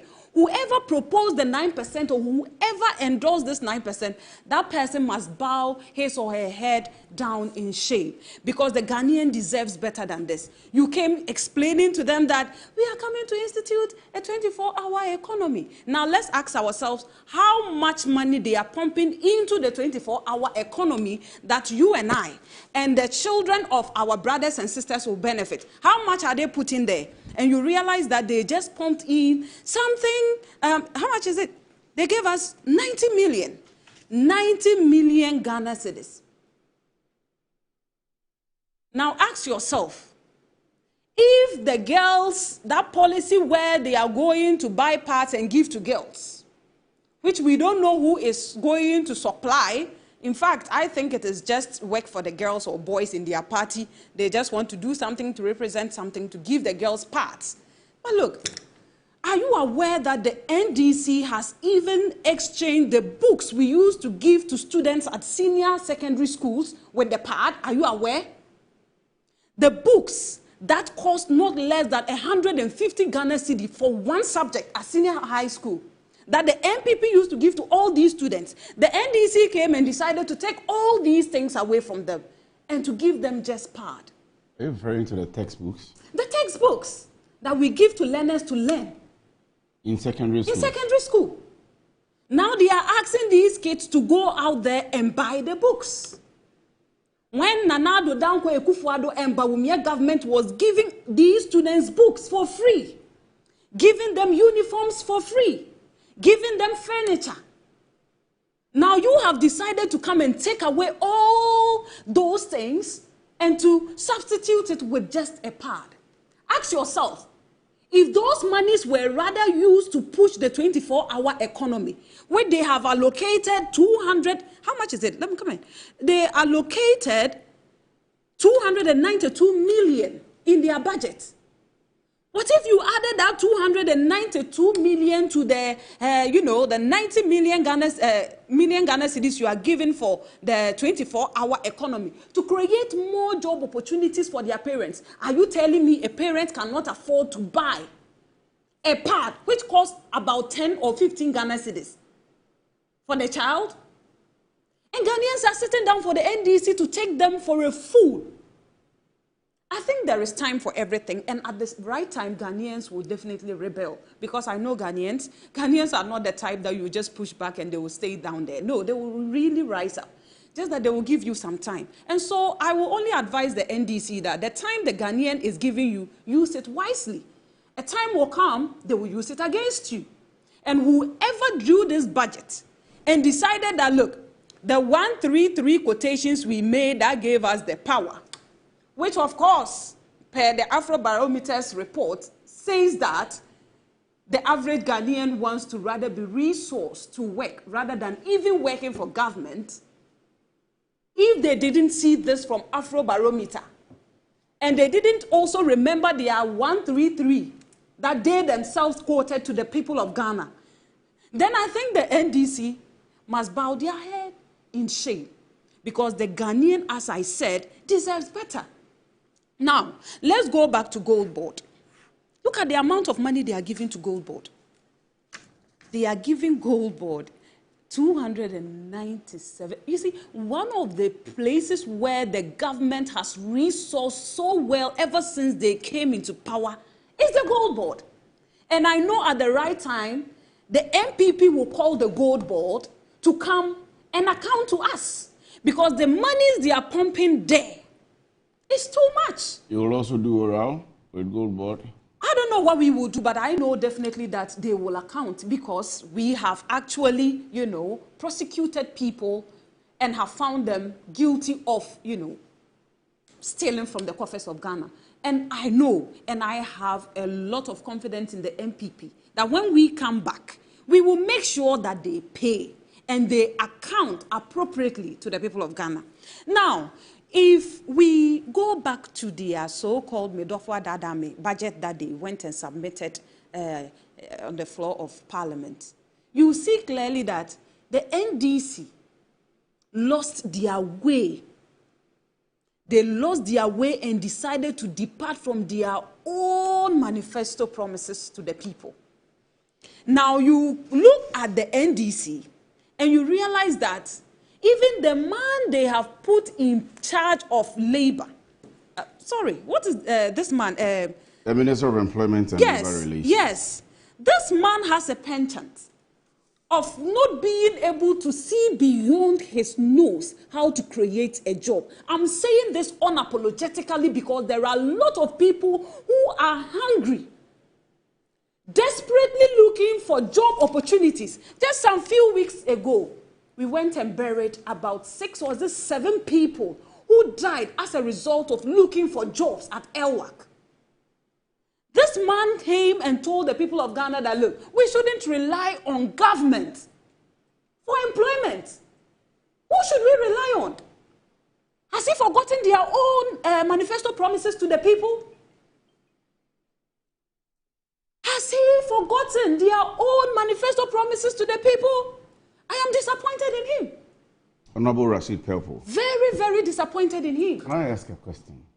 I mean, briefly before you go on. Sure. Is it not the case for the government to provide an environment for the business community, that's specifically the private sector, GUTA, trade forwarders, exporters and importers, to thrive and employ more people than the government itself employing people to the payroll? Right. And as I said already, even Afrobarometer points out to this same fact you just mentioned. So now they have given you a roadmap to solving the problem. Why are you not implementing whatever you have been told to do? The people of Ghana are even telling you that, fine, take your jobs, but just create an enabling environment for us.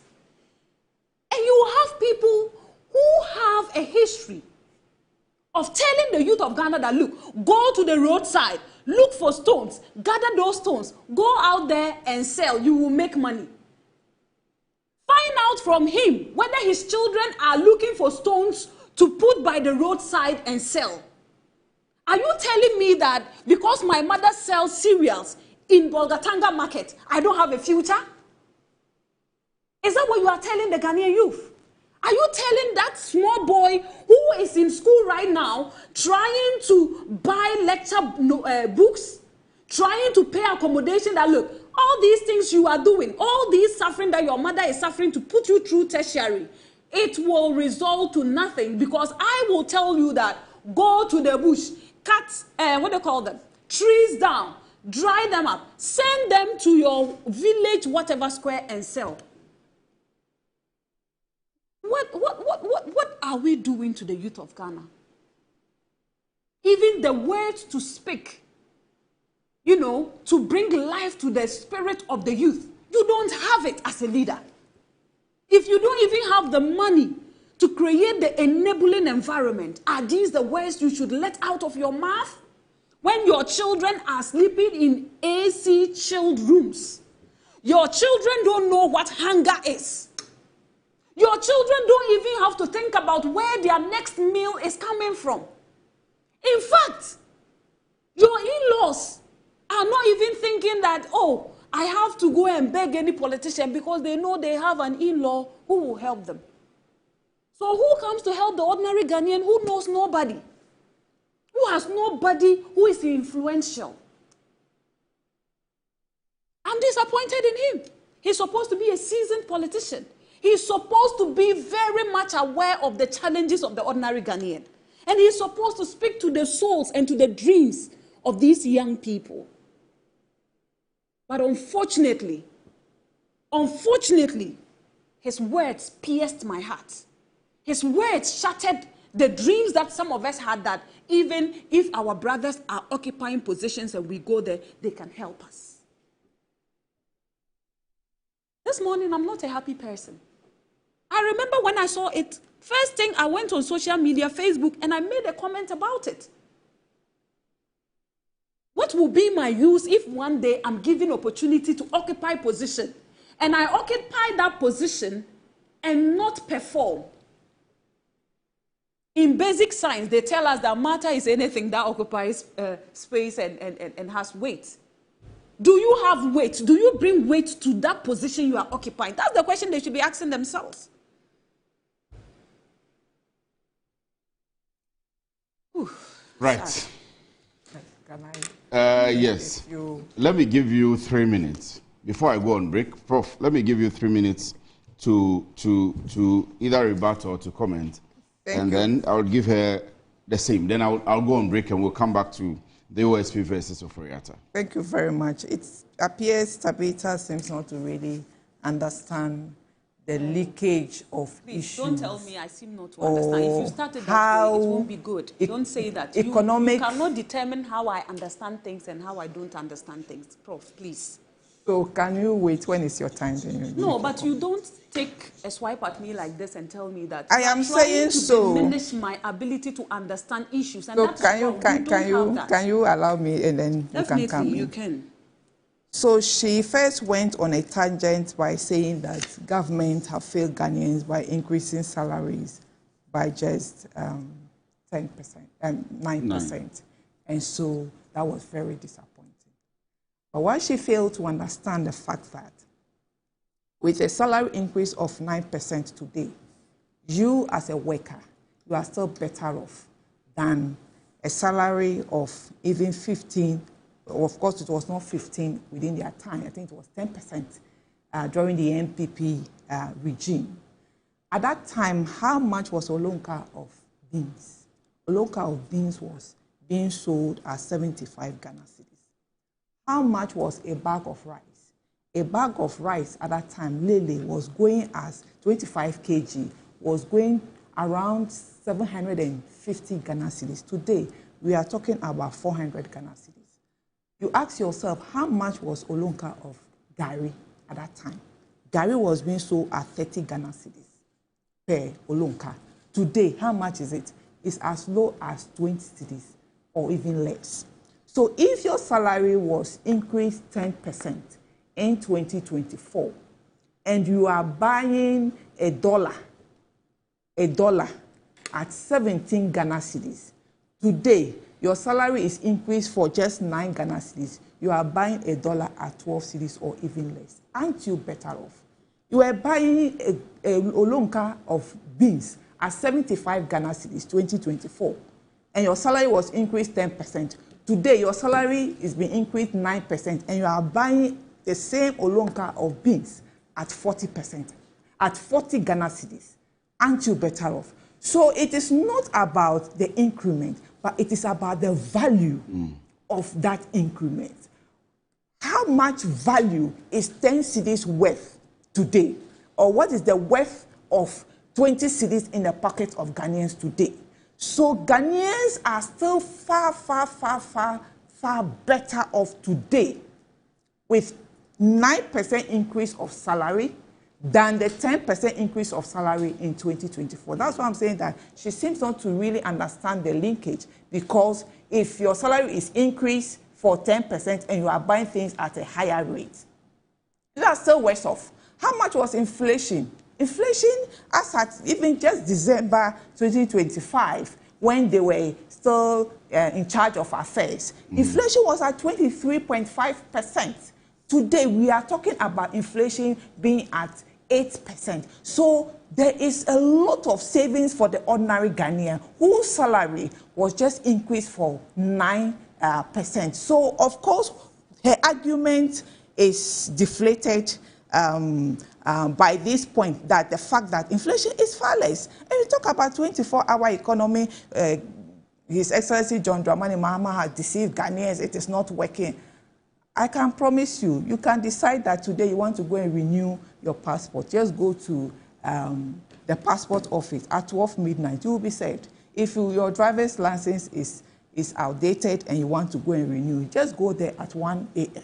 You will be saved. 24-hour economy is really working. His Excellency John Mahama has put in place a lot of programs to make sure that he employs a lot of Ghanaians. For example, at this moment, there's restriction on exportation of raw rubber because the industry within the country are producing below capacity. And so the restriction is to make sure that these raw materials are available to the local industry. That it will create jobs. So saying that people are not employed, people are not getting jobs, I think it is neither here nor there, because 24-hour economy is here to create a lot of jobs. And again, there are a lot of youth out there who can attest to it. The fact that people unfortunately passed on because of stampede, it's unfortunate that happened, but it just tells us that their government performed so badly to have left behind that huge chunk of unemployment. And so the number has increased drastically. Now, when you look at the unemployment figure, when they came to power, it was around 7.5 or so percent. But before they left power, it went as high as 14% unemployment. So again, it shows that your government performed abysmally when it comes to employment. And His Excellency John Dramani Mahama, the nation builder, the action man, is here to fix it. He's done it and he will do it again. He said he will create a lot of jobs and he is doing it. Now go and talk to businessmen. They are all happy about the economy. They are all happy the fact that now you need fewer cedi to be able to buy dollar. This would enable these businessmen to expand their businesses. It will enable them to import more things and more people will be employed. And the fact that there will also be more money in the pockets of individuals, because now you need less amount of money to buy any item you want in this country compared to the previous government. So again, her debate, the fact that His Excellency John Dramani Mahama failed the people in terms of employment, it is also false, because again, I indicated that even in the budget, he indicated the fact that he is going to build a lot of processing plants, and this processing plants, of course, is going to create a lot of jobs. So businessmen are happy, the ordinary Ghanaians are happy, and so her argument is neither here. No, Tabitha, please indulge me. Let me go on a quick break and come back. When I come back, I'll give you another minute to address the presidential jet issue, Prof, and then I'll come to Tabitha. But if you're watching us, still get on our social media platforms. I'm seeing a lot of comments coming in. Stay with us. I will be back in a short while.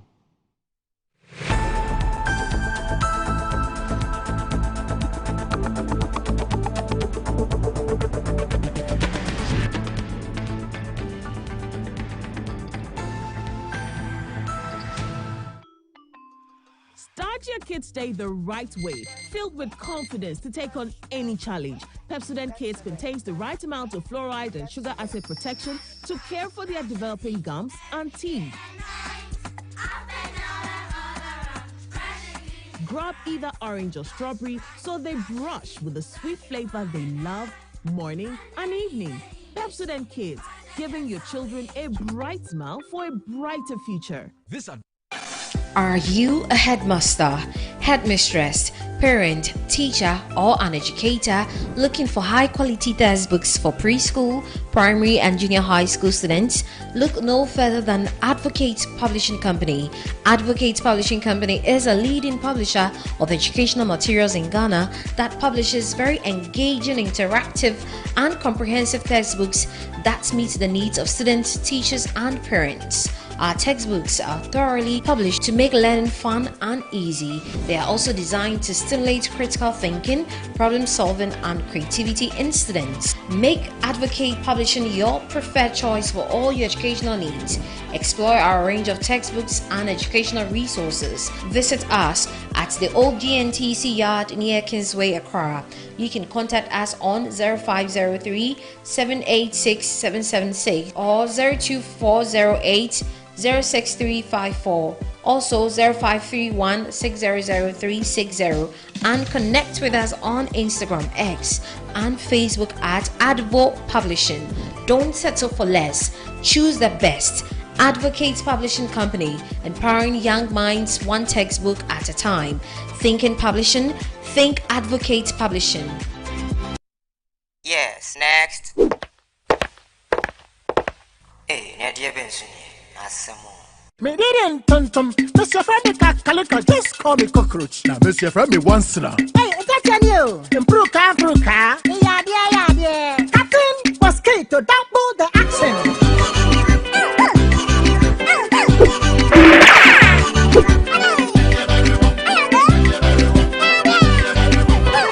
Me did this sasso spray. Mr. Friendly sasso quell. Yeah, go to my sasso.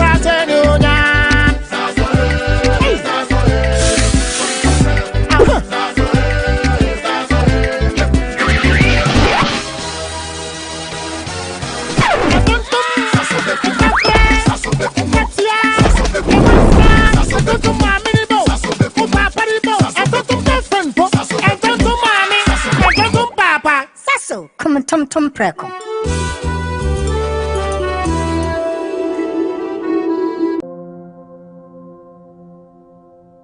Ama, nansi mi general well-being enko ye kwao. Ama ma ye bohu se kontomra akija.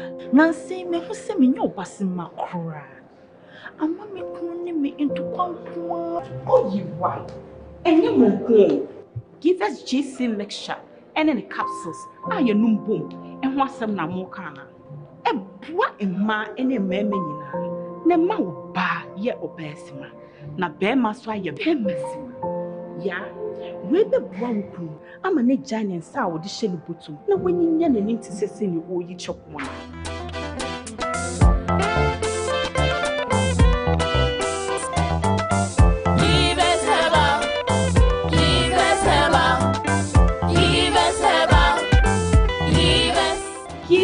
GC mixture and then a capsule. A painful battle, one more menu for one and Quadawin if you do me. Ghana's biggest real estate event is back, and it's even better. Looking for your dream home? Want to invest in land or explore real estate opportunities? Then don't miss the 8th edition of the Mikasa Home and Property Fair. Meet and connect with Ghana's leading real estate developers, mortgage providers, home improvement experts, and more, all under one roof. You'll also get access to free seminars and expert-led info sessions covering everything you need to know about buying, financing, and owning property in Ghana. Date 5th and 6th December 2025. Venue, the Icon Event Center, East Legon, a minute drive from the East Legon Tunnel. Time 9 a.m. to 7 p.m. each day. Attendance is absolutely free. Register at mikasa.com/fair. Headline sponsor, Gold Key Properties. Platinum sponsor, Clifton Homes. Media partner, City FM and Channel 1 TV.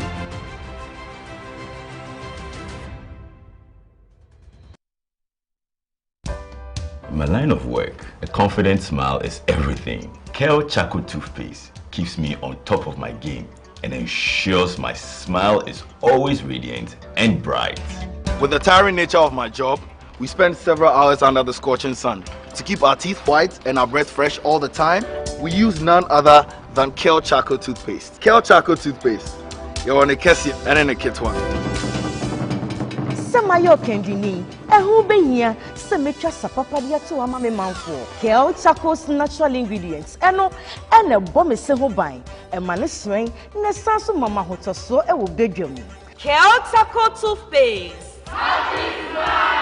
Choose Kel Charcoal Toothpaste for anti-cavity, whiter teeth, and fresher breath all day. Available in 80 gram and 150 gram. Grab yours today. Kel, happy smile.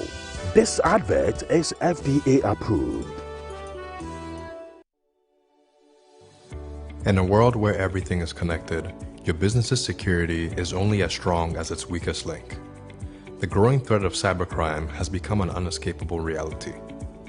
In 2025 alone, the projected cost of cybercrime is expected to grow to $10 trillion globally, with small-medium businesses disproportionately targeted. Cyber threats have become increasingly sophisticated, widespread, and invisible, placing unequipped organizations at risk of massive damages in a matter of seconds. Meet Virtual InfoSec Africa, Ghana's Tier 1 certified managed security service provider. We don't just monitor threats, we predict, prevent, and respond 24/7. At Virtual InfoSec Africa, we deliver bold and cost-effective cybersecurity solutions tailored to your organization's size and complexity. Whether you're a startup or a national institution, our services scale with your needs. We offer 24/7 SOC monitoring, early warning threat intelligence, managed detection and response, digital forensics and incident response, and predictive analysis and threat hunting. From endpoint protection to dark web forensics, we secure every layer of your digital ecosystem. Why wait for a breach to act? Join the ranks of high institutions who trust Virtual InfoSec Africa to secure their future. Start your 3-month free trial of our early warning threat intelligence platform today. For more inquiries, contact 055-689-2086 or visit our website at www.virtualinfosecafrica.com.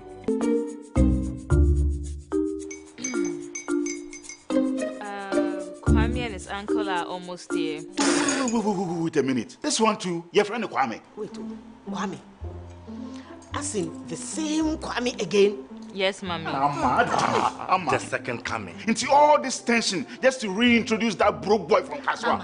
Why would you deceive the family like this again? Now I understand the whole delay. Trow from Kaswa dear. Why wouldn't he be late? Or being late, of course.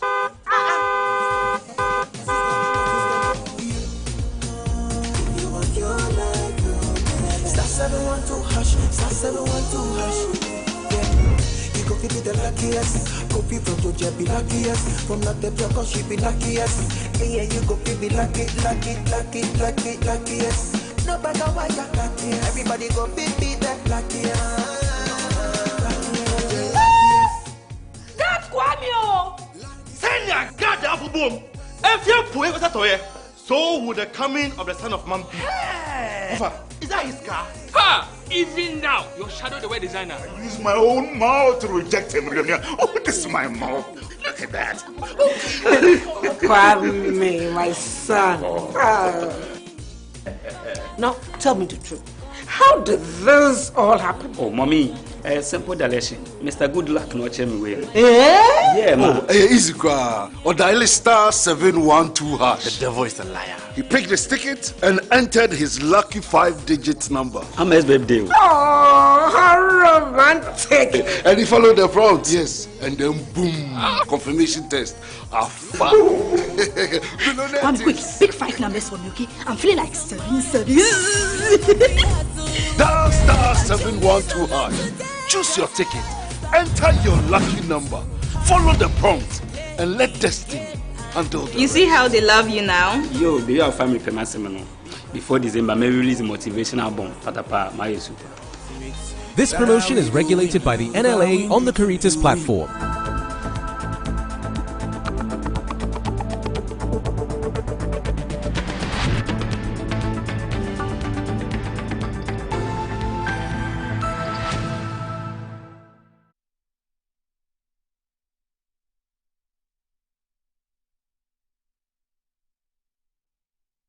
Right, you're welcome back from the break, and this is still Good Morning Ghana. Tell somebody to tune in, and let me see, before I come, Prof was on the floor, let me see, okay, I have 1 or 2 messages. Batwamuru Bumpieo, what a name. Tell my dear Tabi that she's throwing dust in the eyes of Ghanaians. Textbooks are exchanged for tablets, not pad. Again, the enabling environment she's complaining about is a good and better city economy the NDC provided now. Let's see if we have another one. Kojo Splendid, you are disappointed in the Labour Minister and not Nanado, Ken Oforiatta and Baumia. You are not disappointed at the wreckage and the loot that went on in this country. That's a question being asked. Okay. Let's see.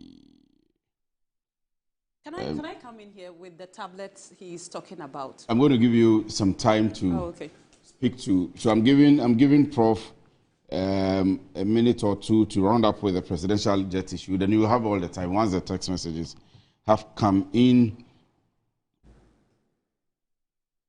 Oh, Manche Bruce, today is I'll do this for you, Manche. I hope you are doing well. Today is your wife's birthday. Just give me a reminder before I round up, because I have to do this specially for you. But good morning to you. I hope you are doing very well. Today, I'll do this for you. But it's your wife's birthday, Edna Bruce Amati. But I have to do it properly towards the end of the show. So I'm getting a lot of text messages here. But Manche, I'll do this for you. Hold on for now. Let me come to you, Prof. Let's round up with the budget on the presidential jets. You campaigned against it. At least that's what the minority is saying in Parliament. But now you've made allocations to purchase them. You know, well, before I come to that issue, I would just want to, I think there was one thing I wanted to really comment on. The Sergeant Tabitha went about attacking the Minister of Employment and Labor. I think, Rashid Pelkey. Yes, I think, Tabitha, I don't think you should go that tangent, because as we indicated, the model that the NDC is running probably is different from the model that the NDP ran. And so under every ministry, there is job creation. Creation of job is not just within one ministry, but that the policies are formulated such that once the policies are rolled out, job is created. And so I think you owe the minister an apology by the way you went about attacking him. And so I disagree with the way you took him personally and, going after him in that manner.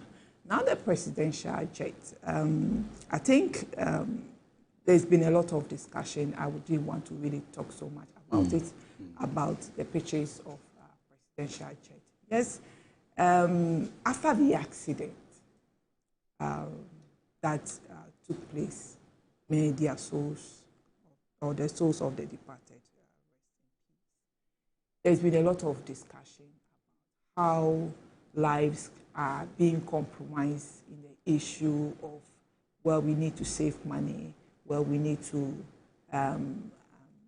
use funds maybe for other projects. There is also this discussion of our presidential jet is sent out for servicing. Their parts that needs to be replaced, their parts that needs to be worked at. The question is, at what price is this thing being done?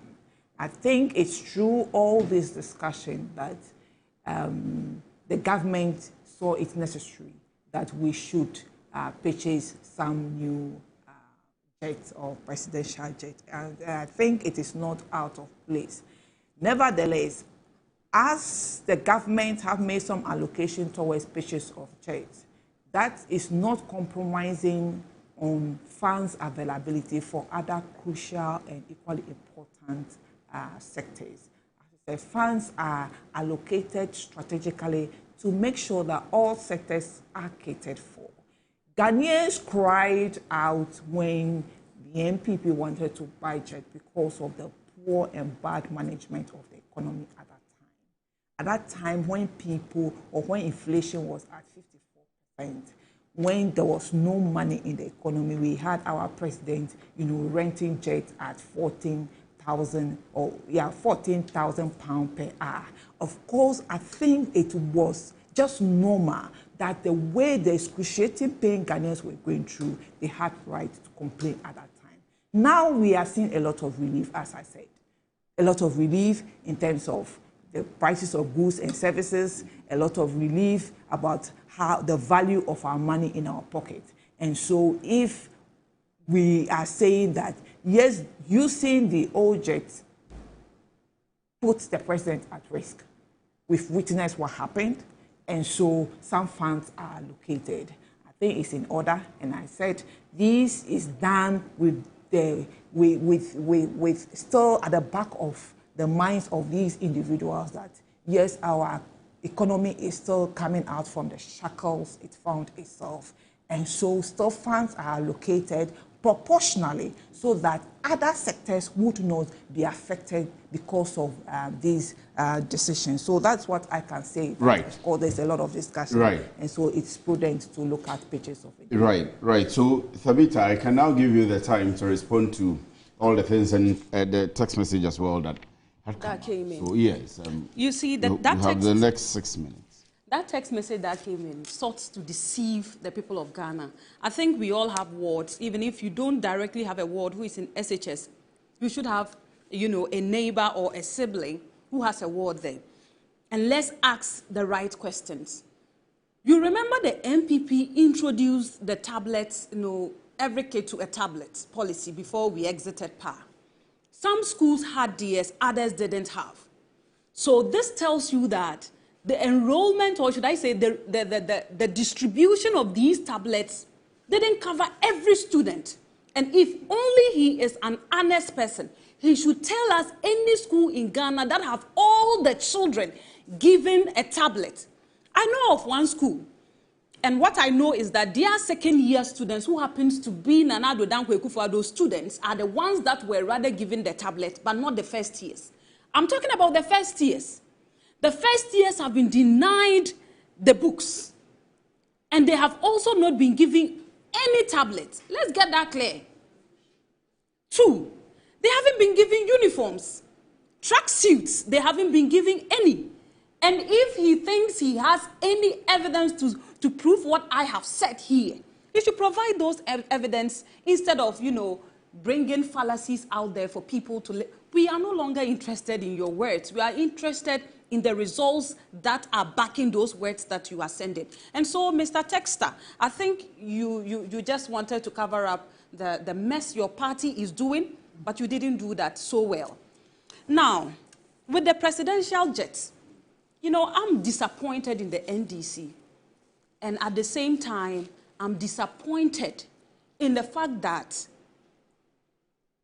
people with conscience are keeping quiet for the NDC to continue to, unleash evil. Unleash evil because some few months back, some few years back, when we were in the middle of COVID, and we know how dangerous COVID was, and we know how people died as a result of COVID, we said no, the president cannot be exposed to something of this sort. And what is the essence of serving your country when your country cannot keep you safe? So the MPP government, who will always prioritize the health, the well-being of the ordinary Ghanaian, did the needful. We put the life of our president, we valued his life. The same way we value the workers of Ghana, and we asked them to go for a lockdown. And we made sure that we paid every worker who went on a lockdown. Now, the president is going to travel out of the country. The security agencies, the medical people, everybody sees that, look, we need to prioritize the health of the president and his security. And so let's give the president all that he needs to succeed. You people called it evil. You people told the president that he was not being sensitive to the plight of Ghanaians. You told the people that we don't have money. A lot of people are unemployed. Today, a lot of people are still unemployed, but you still have money to buy presidential jets. You don't even have the moral, advantage to speak to some of these issues when it comes to presidential jets. And anybody who is able to swallow good conscience and to come out and be hypocritical about this presidential jet should be called out and shamed. All those who are now supporting the purchase of a presidential jet are all people who behaved like the ostrich when the president and the MPP was put on the butcher table to be butchered because we wanted to buy a presidential jet. Anyway, I don't know about other MPP people, but I think that we value lives. And so if, the purchase of a presidential jet can bring safety to our president, why not? Me, I will always prioritize the life of an individual over money. And I think it is one lesson that the NDC have to also learn as a political party. Today, you want to buy a presidential jet. Meanwhile, we still have unemployment. We still have unemployment. I just reminded you of about 7 people who went looking for jobs and died. These are just few people. There are a lot more who are looking for jobs today. A lot of teachers are looking forward to be employed. But you looked at them straight in the eyes and you told them that, look, we are not going to employ you. Next year, there is no room for any employment for teachers and nurses. But you still have the clear conscience to make money available for a presidential jet. And you want us to clap hands for you. And when we are going to complain about hardships, you gaslight us by telling us that the dollar is now 11 cedis. May the Lord have mercy on you people. Because Ghana, we don't spend dollars, so we spend Ghana cedis. Anyway. We spend Ghana cedis. I'll move to my next topic because unfortunately time is not a good friend of ours this morning. And I had mentioned that we're going to do the president's period for the last 11 months. Then we'll do OSP and we'll do Professor Stephen Addae. Let me see if I can find a story on Professor Stephen Addae talking about the fact that Gold Board is an endorsement of Galamsey. So the Insight newspaper has it here. So I think we'll do just about 7 minutes each on this one. And if we have the opportunity, we can just include Oforiatta versus OSP. It says policy analyst and natural resource governance advocate Dr. Stephen Mantiao has dismissed as mischievous claims by Professor Stephen Addae that the establishment of the Ghana Gold Board effectively legalizes illegal mining, popularly known as Galamsey. According to Dr. Mantiao, Professor Addae's assertions reflect a fundamental misunderstanding of the purpose, mandate, and regulatory framework governing the newly established Ghana Gold Board. He argues that the professor's comments indicate a lack of familiarity with the Gold Board Act, which outlines stringent measures designed precisely to prevent illegally mined gold from entering Ghana's official supply chain. Dr. Mantiao noted that the Gold Board is already considering proposals to implement a comprehensive gold traceability system, a key legal requirement under the Establishing Act. I'll end it here.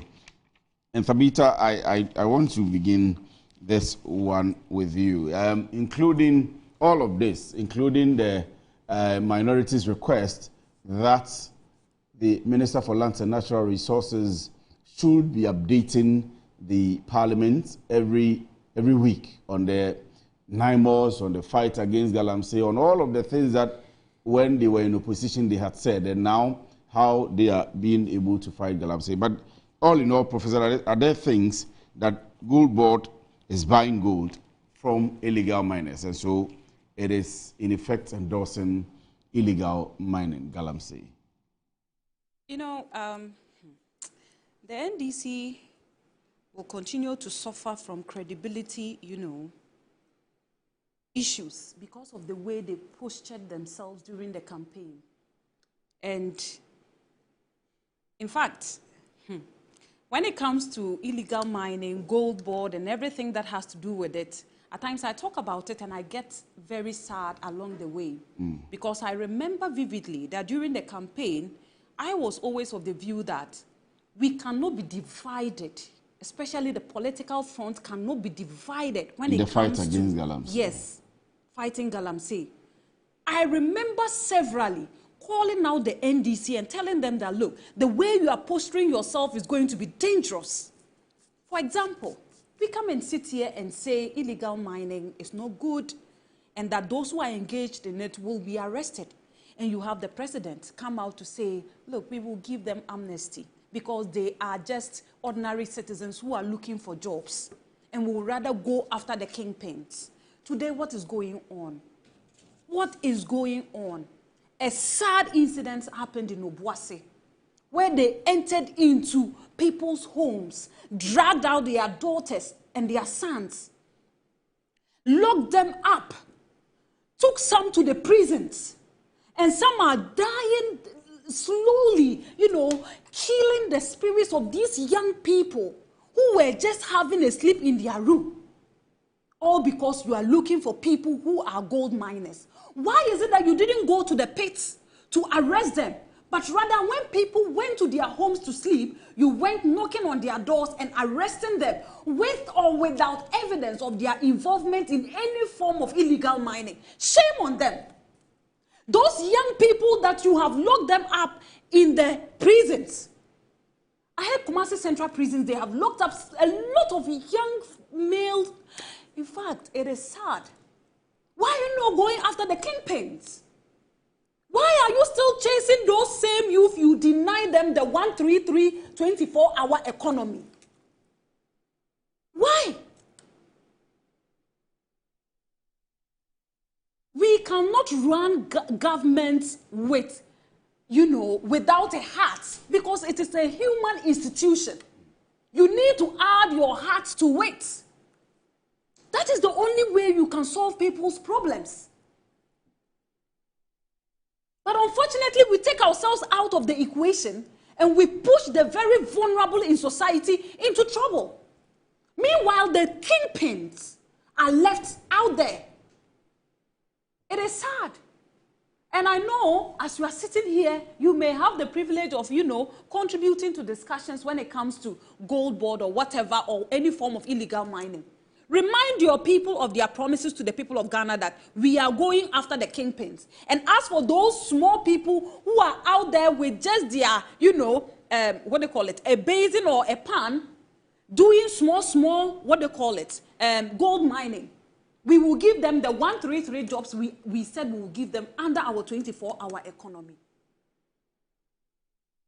Right. Now, I just wanted to say something about the traceability. Yes. I have always known that the gold board is operating under a certain form of deception. The deception is that we are doing everything right, but when you go deep there under to find out, you realize that they are not doing everything right. Majority of the gold they claim they get, they don't even know where they are gotten from. How are you tracing your gold? You are not able to trace exactly where these golds are mined. Whether they are miners that are doing the mining, whether they are illegal miners that are doing the mining, you don't know. All you know is that there is gold and I'm buying the gold. The government has to do better. You cannot come out claiming or pretending to be fighting illegal mining, but then you go behind the scenes and buy gold from the same illegal miners that you are talking about. Who are you deceiving? The people of Ghana have a better understanding of what is going on. I don't even have to belabor this point because they know exactly how the business is done. The government has to do better. As for traceability, it is important because this will really tell you where the illegal gold mining is coming from. And so if they will do more about it, I think it will help all of us. And the devastation of the environment, I think everybody has seen. A lot of people have come to even acknowledge that we are now seeing the worst form of illegal mining in Ghana. I didn't say this. This is what our current CJ said. A lot of people have come to buttress this point that it is now out of hands. And the NDC, the earlier they sat up and addressed the issue, the better. We came, we fought Galamsey, we made sure that we burnt excavators. The NDC came out telling people that the NPP government is wicked for burning excavators. Look at them, what are they doing? Are you not also burning? Are you not also burning people's champagnes?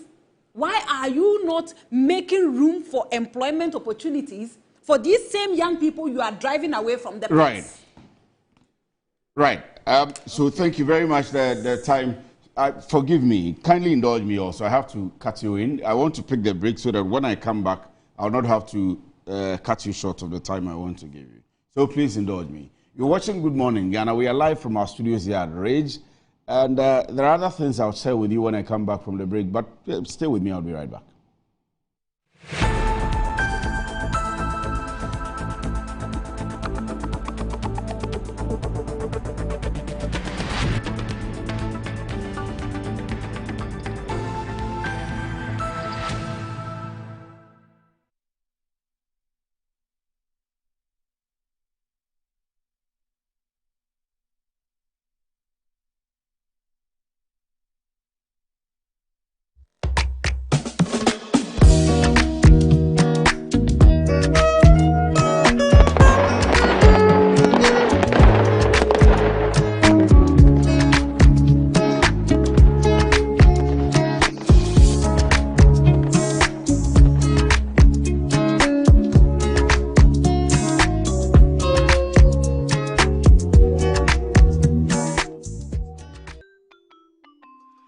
Start your Kids Day the right way, filled with confidence to take on any challenge. Pepsodent Kids contains the right amount of fluoride and sugar acid protection to care for their developing gums and teeth.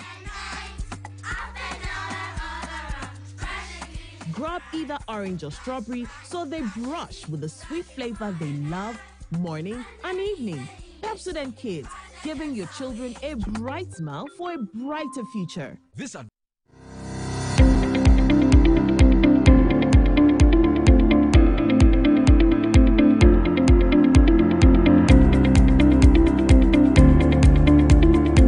Ebusiafo ye mama kwa aba eba Children's Palace. Nkwala nyema nyina afie enyi.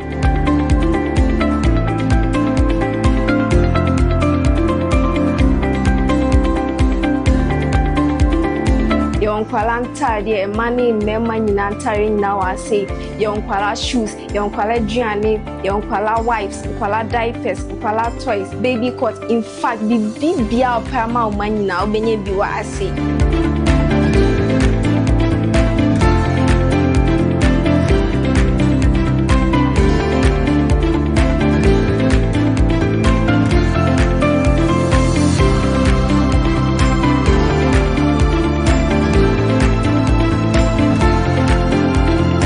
Located at East Legon Hills, Nana Chrome KFC. Contact us on 059-6377-172. Children's Palace. Happy children, happy fashion. See you soon. Bye-bye.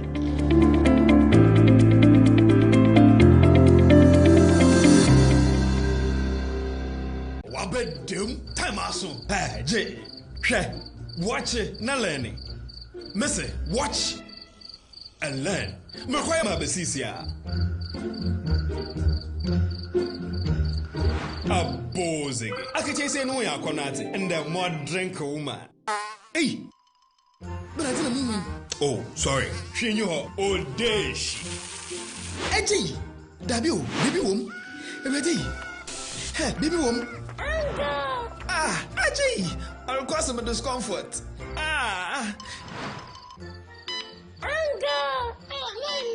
Sorry, well, uncle, where would the dad? Why your funeral? Say a Pesori insecticide GB at a user.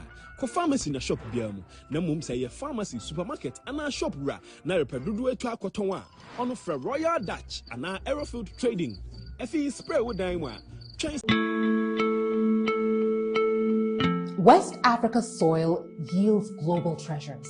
Cocoa, cashew, shea, and cotton. They power industries across the world. Yet for our region, the greatest value still slips away, exported raw, taking with it jobs, industries, and the promise of shared prosperity. The real question is no longer what we produce, but who captures the final reward. True prosperity lies in the value we add right here at home. That's why the 4th edition of the EBIT President's Roundtable will gather the architects of Africa's prosperity and Africa's transformation to answer one defining question: how do we finance the journey from the farm to the port? Join Dr. George Ejikum Donko and some leading experts as EBIT leads a high-level dialogue to unlock financing, empower local industries, and turn West Africa's raw potential into industrial power. Be part of the conversation redefining our economic future, live on Metro TV, DSTV Channel 277, and EBIT platforms on November 24, 2025 at 11 a.m.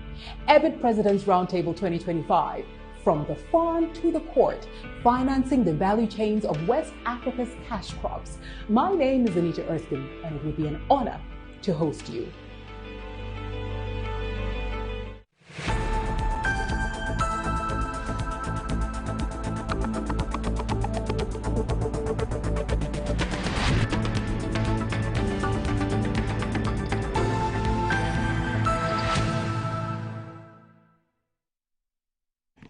Right, welcome back from the break. Remember that, let me see this special one. We have a program coming up at 11 a.m. exactly, and you don't want to miss it. It's the live telecast of the President's round table series at 11 a.m. Of course, it's being sponsored by ECOWAS Bank for Investment and Development. It will be hosted by the Venerable Anita Eskin. So stay with us throughout the day. It's exciting programs that we are bringing you. I'm back into the studio, and I'll now have to go to Tabitha for the... no, Prof. Tabitha has been on the floor, and because of the discussions we've been having... Anita, she's having a program. Anita Eskin. Yes, she is having a program here today at 11 a.m. Oh, okay. Yes. Wow. Yes. She's hosting the Presidential Roundtable series with EcoBank, ECOWAS Bank for Investment and Development. ECOWAS Bank for Investment and Development. We call it EBID. Yeah. So it will be live here. They will all be here in the studio. Woman. Yeah, like she's a solid woman. Solid woman. So they are all here in the studio right from 11 a.m. at the Akuyabo Ahima studio. So everybody should tune in at 11 a.m. In fact, just don't tune off right from this program. Stay with Metro. The sports will come, and then the EBID will come on as well. And then the news and Good Afternoon Ghana with Musa Damkwaspoos will also come up. So that's a picture of it, the President's Roundtable. Well, so let me come back to the studio now. And Prof, let me allow you to flow because I don't have a lot of time. Okay. In fact, I want to say that when Tabitha was making her points, I was kind of just asking myself, Tabitha, was she really in this country 2017 up to today? Especially 2022, 2020, up to 2024. I kept asking myself, is it for real her point, especially when it comes to illegal mining and the destruction of our environment? I mean, of course, off the scene, we had our own discussion. And I can understand the energy she's putting in, but nevertheless, Ghanaians cannot be deceived any longer. They deceived us with one district, one factory, one field, one dam, and they came. We saw their performance. But just to indicate that, you see, this issue of the fact that Gold Board is purchasing gold from Galamseyers, and so they are encouraging illegal mining. I think it is not correct. It's inaccurate. Gold Board is against illegal mining, and they have demonstrated in numerous occasions that they are against illegal mining.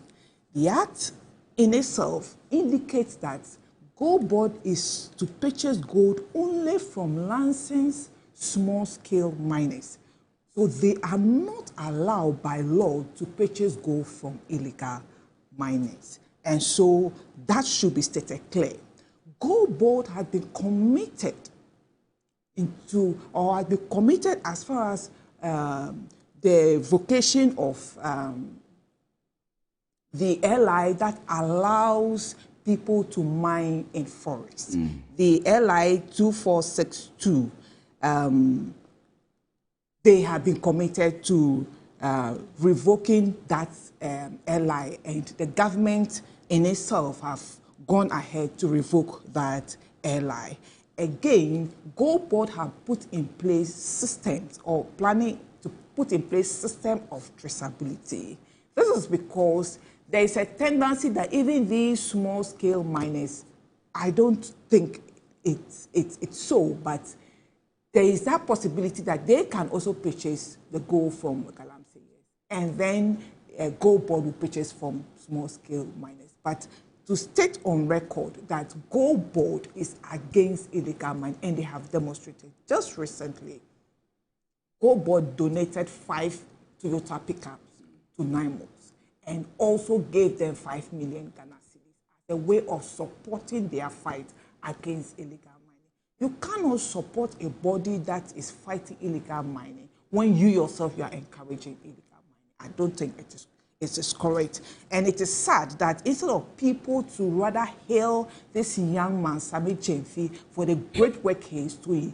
Just recently, when you watch television, there is advert on value addition to our gold. They've opened, a factory that's able to add value to the gold that we are mining. And this is also creating jobs. So I think instead of Ghanaians, trying to criticize the young man and, pouring dust into his gari. They should rather encourage the young man. He's very innovative and he's doing so well. The Minister of Finance can attest to this. We are all here in this country. We saw how, gold exportation has soared up, and the amount of millions of dollars, if I won't say million, but billions of dollars that the gold board is bringing into this country that is also helping to stabilize our economy. And so I will say that instead of us, just because of politics, criticizing him, we should rather praise him. Gold board was formed by some laws in place, and one of it is that they cannot purchase gold from Galamsey. They can only purchase gold from small-scale miners, and they are doing exactly that. But to say that the last people to criticize this government is the NPP. We all saw under their regime how they destroyed our environment without recourse to people that were depending on this environment for their survival. We heard on record when a regional chairman went and was trying to lobby the minister to agree for them to go and carry out illegal mining, and he's saying that Patini Hiasika, so he should allow them to mine without license, without proper protocol or guidelines. They should just allow them. We have, again, in this country, saw how Professor Freeport Boate's report revealed how people within government, and for that matter, the presidency, involved in illegal mining, and how they were involved in destroying our environment, our water bodies.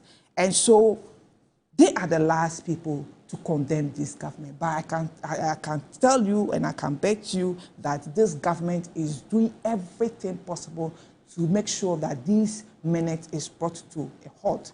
There is commitment in terms of funding. The budget captured funds to support NIMOS to make sure that they are able to fight illegal mining. And also Gold Board is doing its bit by supporting it, and also make sure that people who are engaged in illegal mining are arrested. We saw again, even people who are smuggling gold are also arrested. And so I think that a young man should be encouraged to do more instead of trying to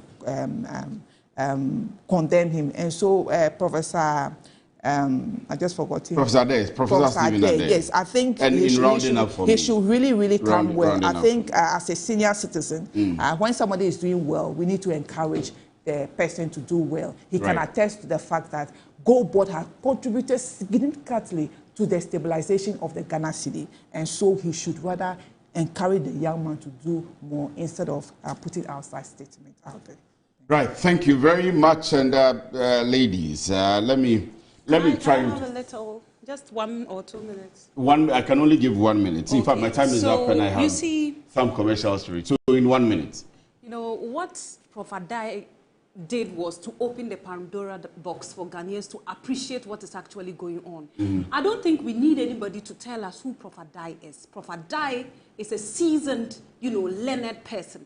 He wouldn't come out to talk without any evidence. I have already told you. Where's the evidence? I have already told you. You should take a picture of that. There has been, the worst case of any form of illegal mining in the country. So please, let's not go for the man. Let's rather go for the actual thing that is going on and to solve it. Let's stop the United States. All I am saying is that Gold Board is not buying gold from illegal miners. They are buying gold from small-scale licensed miners. They are now trying to introduce traceability, and that tells you that it is an afterthought. What is an afterthought? I'll go ahead. What is an afterthought? Your mics have been muted. Your mics have been muted. The United States administration has officially informed the government of Ghana that President Trump's 15% imposition of tariffs on cocoa and certain qualifying agricultural products from Ghana have been rescinded. U.S. diplomats confirmed to the Minister of Foreign Affairs. So this is a statement we have captured from the Minister of Foreign Affairs. So some of the places you would see confirmed to me, but it's confirmed to the Minister of Foreign Affairs that a 15% tariff reversal came into effect on November 13, 2025 following President Trump's new executive order.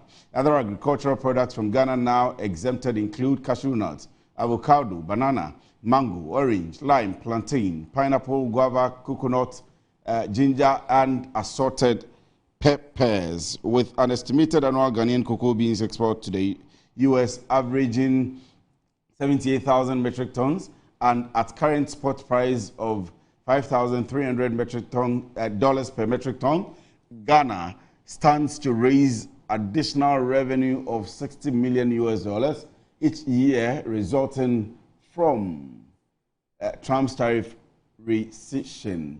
Ghana welcomes a positive development from the U.S., which is the world's leading importer of chocolate and cocoa products. So the rest is about how Ghana will continue to forge ahead with the U.S. The next one is a statement from the Mahama family, and let me just do this one quickly, then I can read maybe 2 or 3 messages and we go ahead. This is on behalf of the entire Mahama family.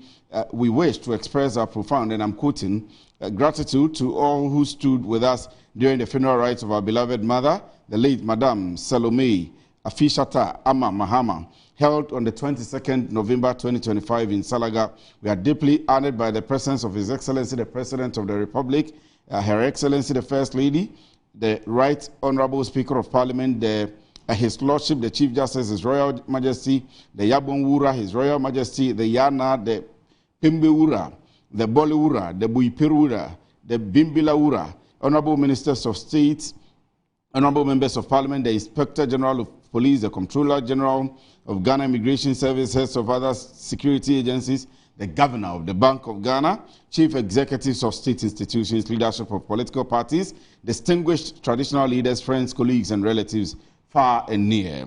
Your presence, prayer, support, generous gestures, and comforting words brought strength to our family during this difficult moment. We are deeply touched by the solidarity shown to us and will forever remain grateful. May the Almighty bless you abundantly and replenish all that you expended in honoring our dear mother. Thank you, the Mahama family. Let me quickly look for, okay, so let me do this, then I'll do the text messages before I am cut off air. To my wife, Edna Bruce Amati, 13 years ago on this very day, 24th November 2012, we exchanged vows in the picturesque, Macha Bruce, you want to disturb me this morning, town of Kadi in the Eastern region. Following our beautiful traditional marriage ceremony on 10th November 2012, our journey together has been breathtaking, tapestry of joy, laughter, and adventure, woven into the threads of love, trust, and devotion. Though we faced our share of challenges, we've triumphantly overcome each obstacle hand in hand. My darling, I'm eternally grateful for your unrelenting love, support, and encouragement.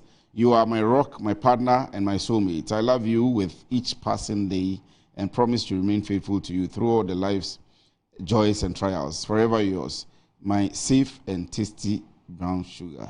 From Kadi to forever. Mancha, I didn't know you are romantic like this. But anyway, happy birthday to your wife. Let me see. Okay, let me read from Samuel Brian Bobby. He says, okay, I have some here on air. Let me do that before I come to you, Samuel Brian Bobby. The government is unable to implement the 24 hours economy successfully to reduce unemployment as campaigned to run 3 shifts.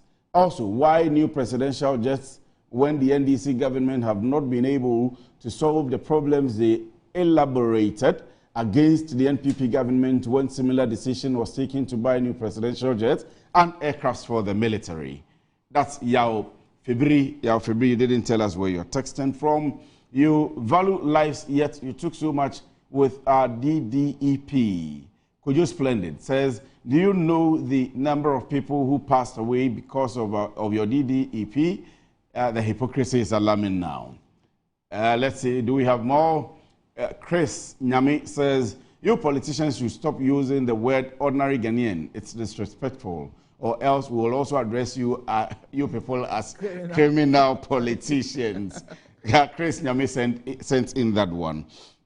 Samuel Brian Bobin says, Mr. Mahama, and I have just a minute to go. Mr. Mahama and his enablers have failed ordinary Ghanaians. It is obvious he returned to the Jubilee House to serve his family, friends, and cronies. He has increased his own salary and that of his staff and is now buying 2 new luxury jets for his personal comfort while ordinary citizens struggle to afford 3 square meals a day. What happened to our presidential jet, which Ablakwa himself claimed was in pristine condition? We have traded our color television for black and white. Cried the beloved country. The end of Kissi Ajabin, the special prosecutor, is near. His own enablers, abettors, accomplices, and intermediaries have turned against him. Many of us feel vindicated, as he has been nothing but a fraud. The era of La Bianca, what are you writing, Samuel? La Biancalization is finally coming to an end. Samuel Brian Boabin sent in that one. Very unfortunately, the conversation has been exciting too. They are cutting us out. They are cutting us out. They are cutting us out. Restore.